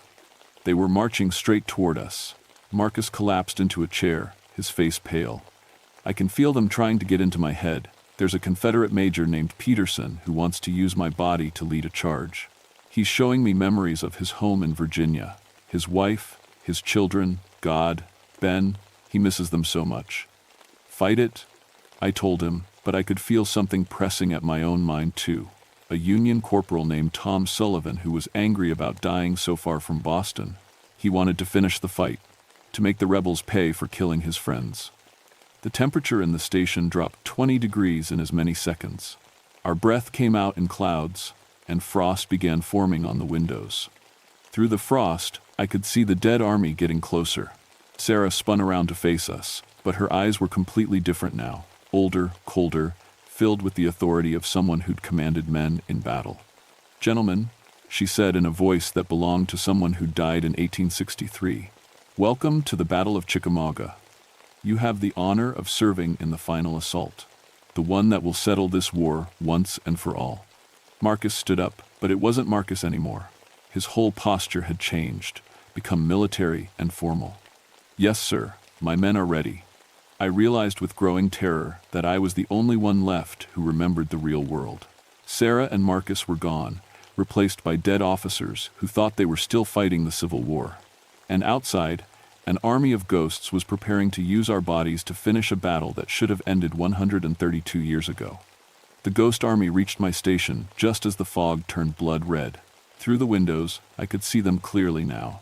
Hundreds of Confederate and Union soldiers, some missing arms, others with holes blown through their chests, all of them staring at us with hungry, desperate eyes. They wanted in, they wanted bodies, they wanted to finish dying.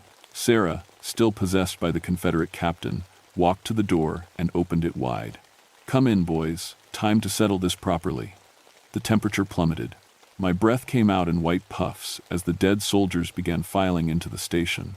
They moved through the walls like smoke, but once inside, they looked almost solid, almost alive. That's when I understood what was really happening. These weren't just random ghosts. They were the psychological casualties from Chickamauga. The soldiers who'd broken under the stress of battle, who'd lost their minds before they lost their lives. They'd been trapped here ever since, reliving their trauma over and over, trying to make sense of what happened to them. "You're suffering from soldier's heart?" I said to the room full of dead men. "What we call PTSD now. You never got treatment. You never got to heal." A young Confederate soldier, maybe 19 years old, turned to look at me. "Treatment? Sir, I don't understand. You're all traumatized. The battle broke your minds, and when you died, you stayed broken. That's why you can't move on." The Union corporal who'd been trying to possess me stepped closer. "Mister, we died fighting for our country. We died doing our duty." "No," I said, my psychology training finally clicking into place. "You died scared and confused and far from home. You died thinking you failed. You've been carrying that trauma for 132 years.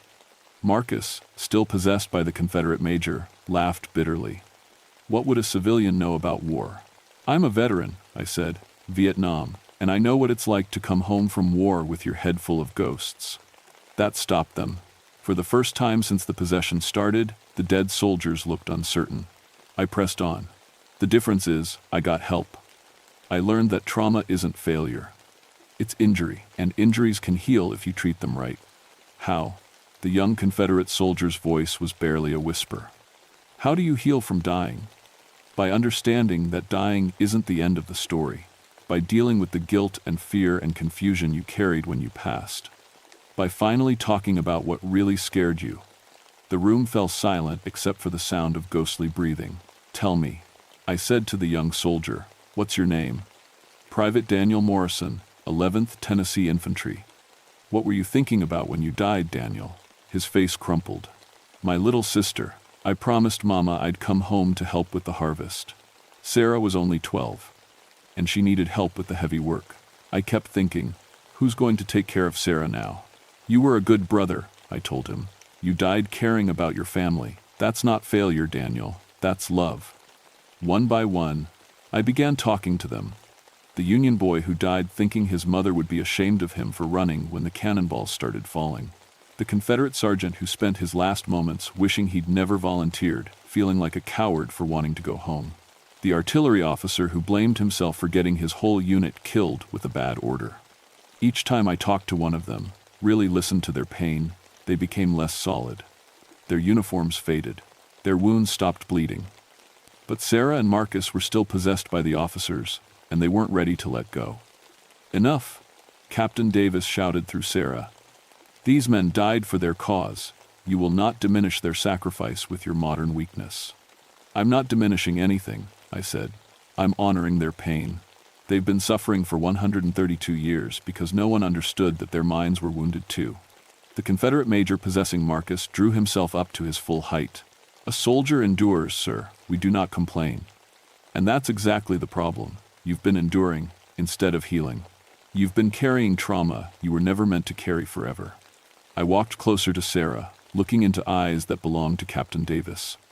"What were you afraid of, Captain? In your last moments, what really scared you?" For a long moment, she just stared at me with cold military bearing. Then, quietly, "That I led my boys into a slaughter. That they trusted me and I got them killed for nothing. You were doing your duty with the information you had. You couldn't have known. But they died because of my orders. And now they've spent 132 years trying to undo that moment, trying to find a way to make it right. But it can't be undone, Captain. It can only be forgiven." Captain Davis looked around the room at his men. Some Union, some Confederate, all of them just scared boys who'd been trying to do what they thought was right.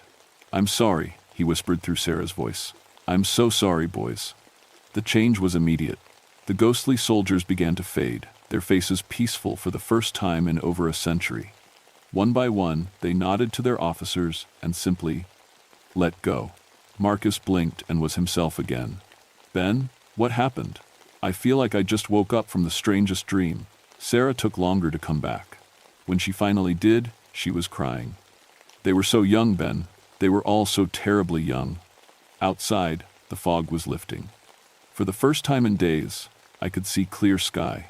But as we walked outside to breathe the clean air, I noticed something that made me smile. There were new monuments on the battlefield.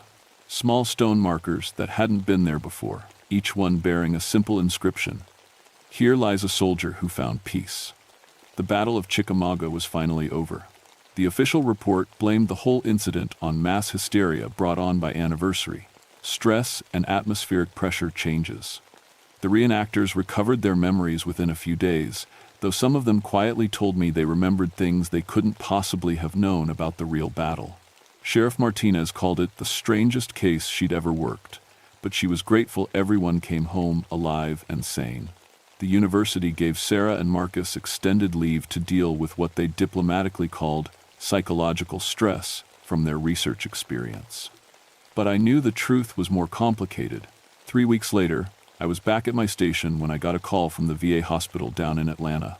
They wanted to know if I'd be interested in developing a new PTSD therapy program. Something about using historical empathy combined with traditional treatment methods. "How did you hear about my work?" "Don't be undumb," I asked the director. "Funny thing," she said. "We keep getting veterans calling us, saying a park ranger up on Lookout Mountain had helped them understand their trauma better than anyone they'd ever talked to. They said you made them feel like their pain wasn't a weakness." I looked out my window at the battlefield. It was quiet now, peaceful in a way it hadn't been for 132 years. But sometimes, especially around sunset, I could still see faint figures walking among the trees. Not the angry, desperate ghosts from before, these were different. These were soldiers who had found peace, who came back sometimes just to watch over the place where they'd learned to let go. "I'd be interested in that program," I told the director. "Good, because we have about 300 Vietnam vets on our waiting list, and most of them specifically asked for you." That's how I ended up back in the teaching business, in a way. But now I teach healing instead of just studying trauma. I help people understand that being wounded, in body or mind, doesn't make you broken. It just means you need time and care to get better. The Chickamauga battlefield is different now. The Park Service noticed the change too. Visitor reports of strange feelings or unexplained sadness dropped to almost nothing. Tourists say the place feels peaceful now, contemplative rather than disturbing. But I know the real reason for the change. We built a small memorial near the visitor center, dedicated to all soldiers who carried invisible wounds. It doesn't explain what really happened here, but it doesn't need to. The people who visit understand. Sometimes I get calls from other parks, other battlefields where the reported incidents are starting to sound familiar. Gettysburg, Antietam, Shiloh, places where too many young men died with too much pain in their hearts. I always take those calls. Because I've learned something important in these mountains. The past isn't really past until we help it find peace. And sometimes, the dead just need someone to listen to their pain and tell them it's okay to finally let it go. The Battle of Chickamauga ended on the 20th of September, 1863. But the healing? That's still going on. And I'm proud to be part of it.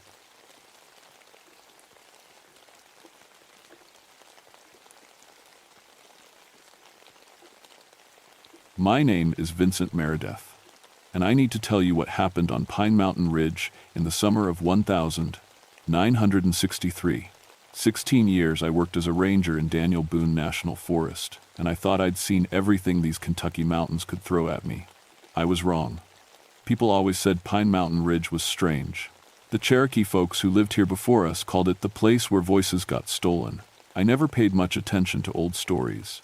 My job was keeping the radio tower running and coordinating emergency calls. Simple work for a simple man. That June was the hottest anyone could remember. The thermometer hit 105 degrees most days, and everything was dying. Trees turned brown like it was October, and the animals just disappeared. No birds singing, no insects buzzing, just silence that felt heavy as a blanket. I'd been up at the tower for 3 weeks straight. My new wife Sarah was worried about me being alone so long, but someone had to stay. The radio equipment needed constant checking, and with the heat playing tricks on the signals, I couldn't risk leaving it unattended. The tower sat right on the ridge's highest point, with 800-foot drops on both sides. On clear days, you could see for miles. But during that heat wave, everything shimmered like water. Made your eyes hurt to look too long. I'd been married to Sarah for 8 months. She came with 2 boys from her first marriage, twin 8-year-olds named Danny and Mark. Good kids, but they reminded me too much of the children my first wife Ellen and I never had. Ellen killed herself 2 years back. Pills and whiskey. Left a note saying she couldn't stand the quiet anymore. I understood what she meant now. The tower had been built in the 1942, replacing an old radio station that went dark under strange circumstances. The record said 3 operators died within a year, all from what the coroner called self-inflicted trauma. I found their old equipment in the basement, tubes blown out, wires melted like someone had run too much power through them. My job was keeping people connected. Forest Service radio, emergency channels, weather reports. I was good at it. Spent my whole adult life working with radios, and they never lied to me. People lied all the time, but radio signals were honest. They either worked or they didn't. That's what I told myself until the voices started coming through channels that shouldn't exist. The first strange call came on June 15th. I was checking the evening weather report when I heard Sarah's voice on the emergency frequency. She was crying, begging someone to help her boys. Said they were lost in the woods and getting dark. I grabbed my radio and called home. Sarah answered on the second ring, calm as anything. The boys were right there having dinner. When I asked about the call, she had no idea what I meant. Said she'd been cooking all day. I figured it was heat affecting the equipment. Sound could do funny things in weather like that. But when I checked the logs, there was no record of any transmission on that frequency. Nothing at all. The ozone smell started that same night, like lightning, but mixed with something rotten. It got stronger near the radio equipment, especially the old stuff in the basement. I thought maybe the heat was making the insulation break down. 3 days later, I heard my dead wife's voice. Ellen's voice came through clear as day on the emergency channel at 2:17 a.m. I know the exact time because I wrote it down with shaking hands. Vincent, she said, and it was her, the same soft way she said my name when she was scared.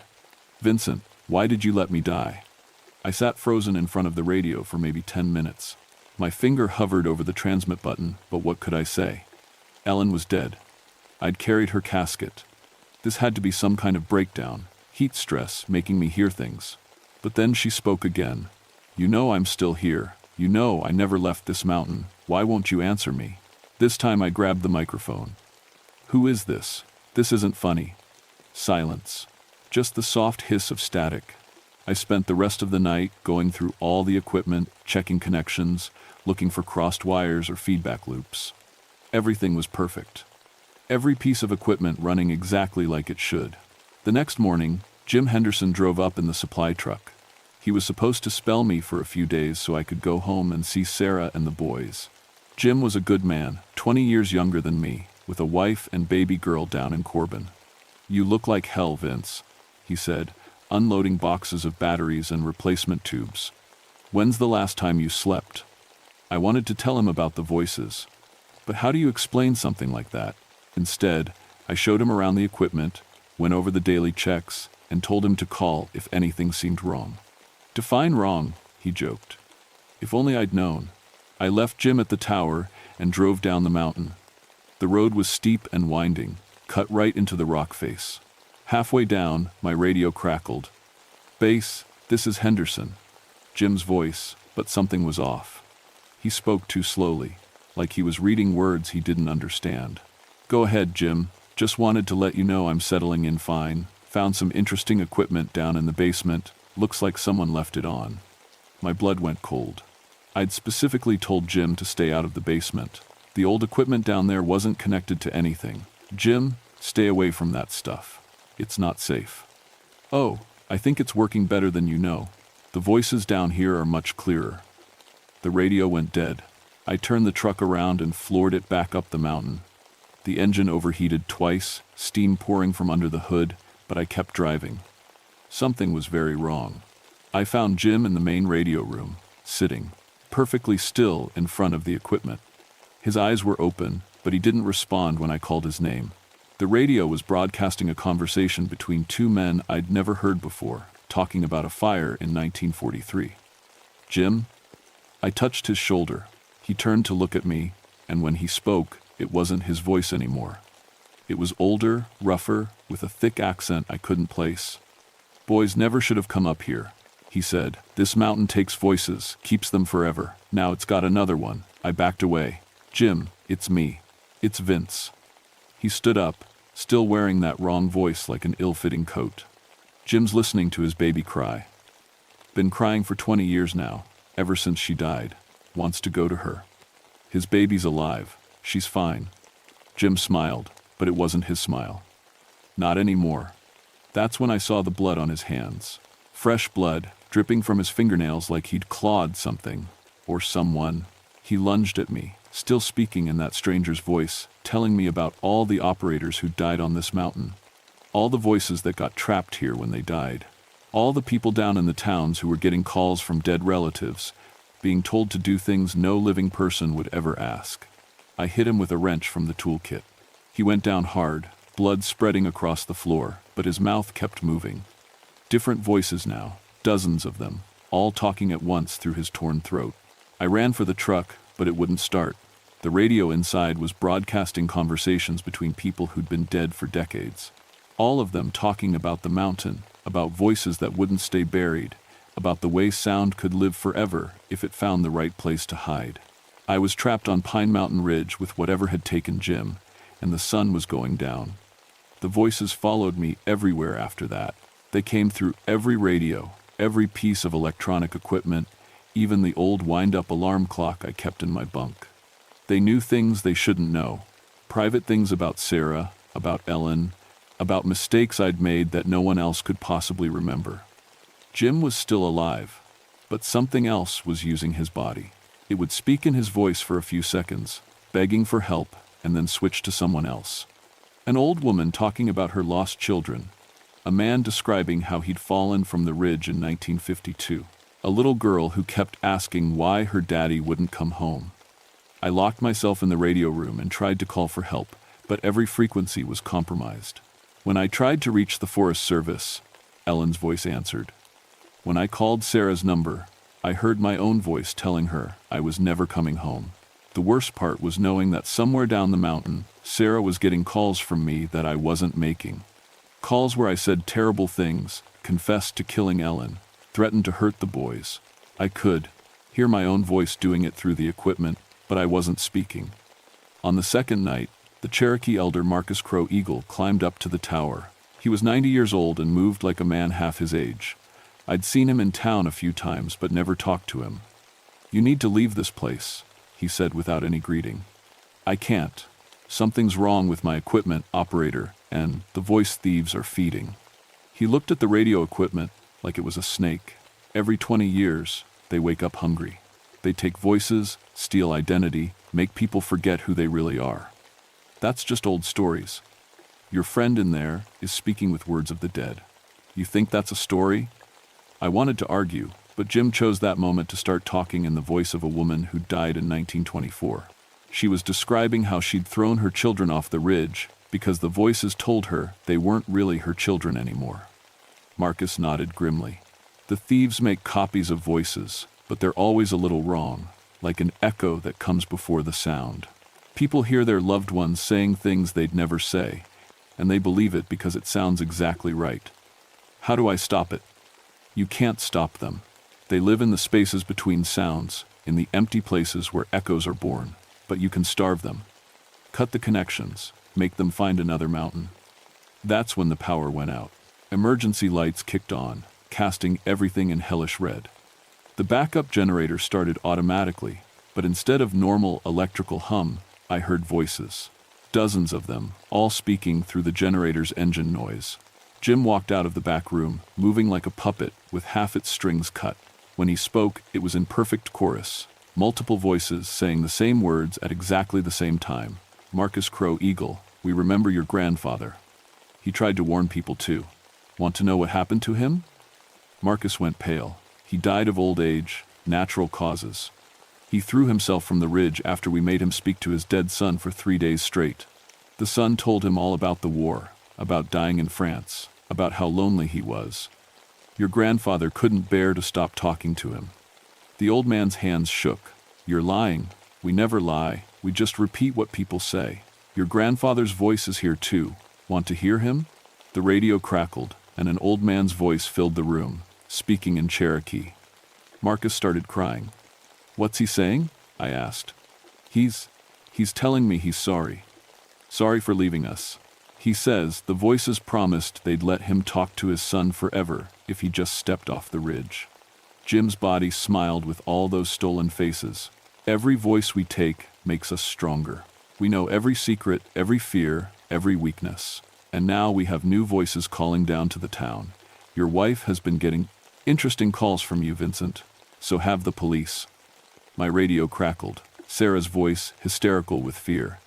"He's coming home tonight. He said he's going to finish what he started with Ellen. He said the boys remind him too much of the children he never had." But I was standing right here. I'd never said any of those things. The thing wearing Jim's body kept smiling. "She's packing the boys into the car right now. Going to drive away in the dark on those dangerous mountain roads. Such a shame about the bridge on Route 119. The one with the broken guardrail." "Sarah knows that bridge is out," I said, but my voice cracked. "Does she? Or does she just know that her husband is coming home with murder on his mind? When people are scared enough, they stop thinking clearly. They make mistakes."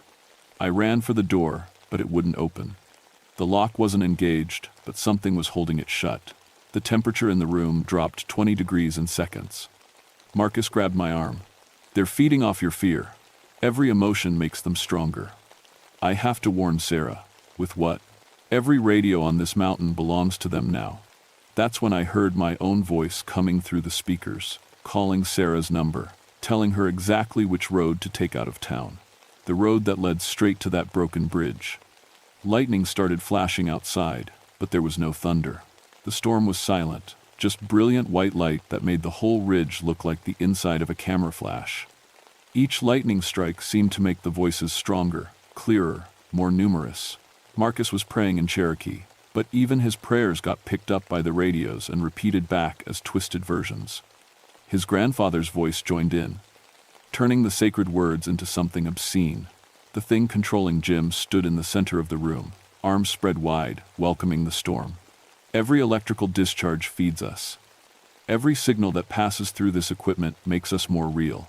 We are the echoes that exist between heartbeats, the silence that lives inside every word. The air itself started to shimmer, like heat waves, but cold. I could see shapes moving in it, not solid, but definitely there. Faces made of sound waves, bodies constructed from stolen voices.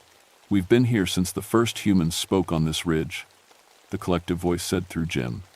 "Every word ever spoken leaves a trace, an echo.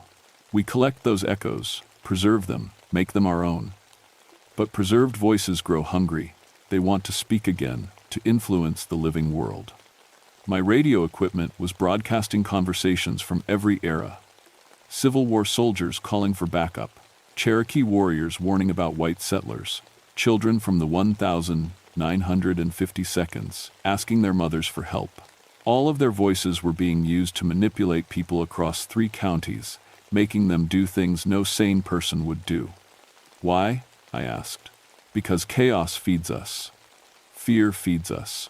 When people stop trusting their own ears, when they can't tell the difference between truth and lies, reality breaks down.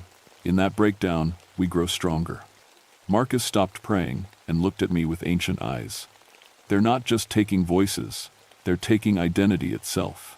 Every person who believes the wrong voice loses a piece of who they are. The radio crackled with Sarah's voice. "Boys, get in the car. Daddy's coming home." "No," I whispered. "She's already driving. Route 119, just like you told her. The bridge is only 5 miles from town." I grabbed the microphone and started transmitting on every frequency I could find. "Sarah, this is Vincent. Do not take Route 119. The bridge is out." I repeat, "The bridge is out." But my own voice came back through the speakers, saying the opposite. "Sarah, ignore that transmission. Take Route 119. It's the only safe way out." The collective laughed through Jim's mouth. "She hears 2 voices that sound exactly like you. Which one should she trust? The one telling her to stay on the dangerous mountain roads with her murderous husband, or the one offering escape?" I could see it happening like a movie in my head.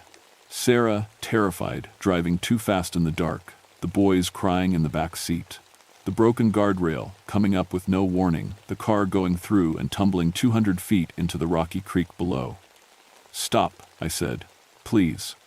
Give us your voice willingly, and we'll let them live. Become one of us, and your family will be safe. If I give you my voice, how do I know you'll keep your word?" "We always keep our word. We just use it in ways people don't expect." Marcus grabbed my shoulder. "Don't listen. They're creatures of sound and echo. Their power comes from mimicking what already exists.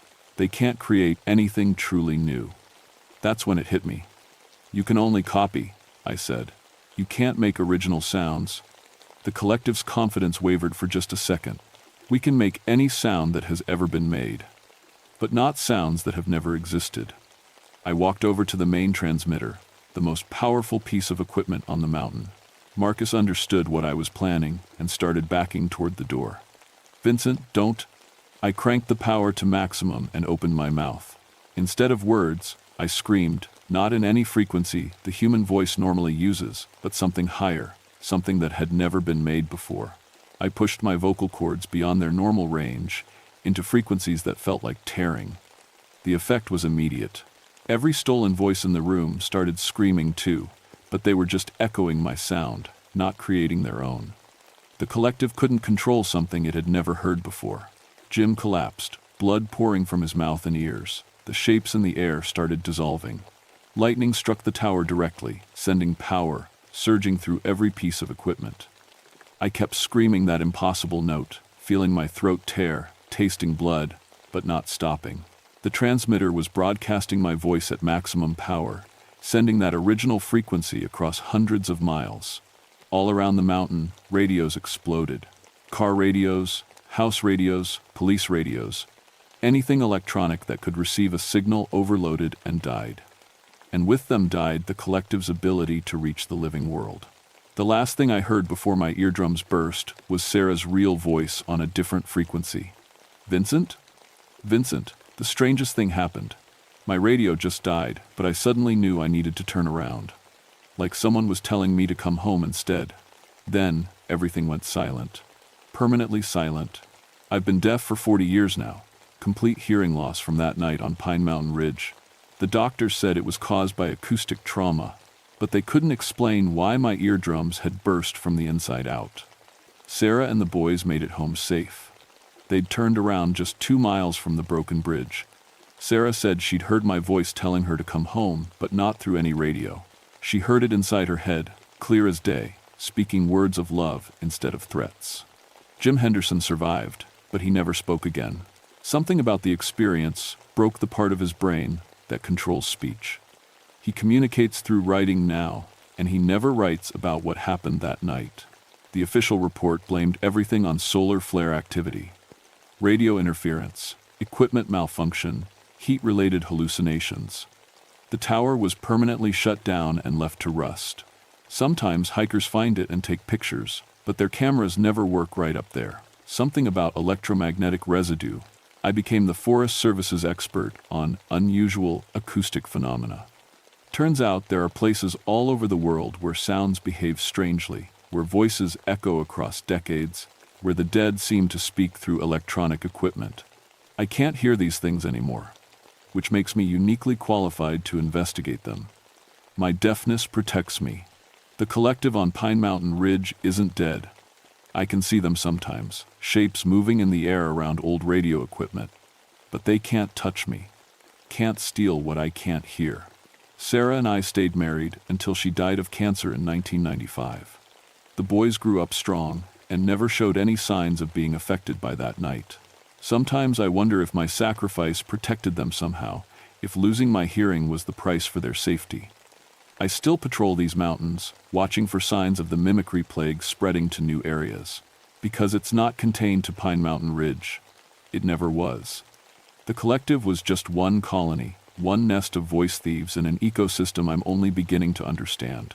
Every year, there are reports of impossible radio transmissions, dead people calling their relatives, voices giving advice no living person would give, police dispatchers receiving calls from their own voices, sending units to places where no one needs help. The Cherokee were right about one thing. Some places are hungry. They feed on human sound, human communication, human trust in their own ears. In our modern world, with radio and television and cell phones, these places have more opportunities than ever to reach out and touch the living. I carry a notebook now instead of a radio. When people report strange voices, I write down their stories. I can't hear the lies anymore, which means I'm one of the few people who might recognize the truth. The mimicry plague is still spreading. Every time someone hears a voice they trust telling them to do something wrong, it grows a little stronger. Every time a person stops believing their own ears, the collective wins another victory. I'm telling you this story not because I think you'll believe it, but because you need to know. When you hear someone you love saying something they'd never say, trust your heart instead of your ears. When electronic voices tell you to do things that feel wrong, turn off the device and walk away. And if you're ever driving alone at night and your radio starts broadcasting conversations between dead people, don't listen long enough to recognize the voices. Some echoes should never be answered,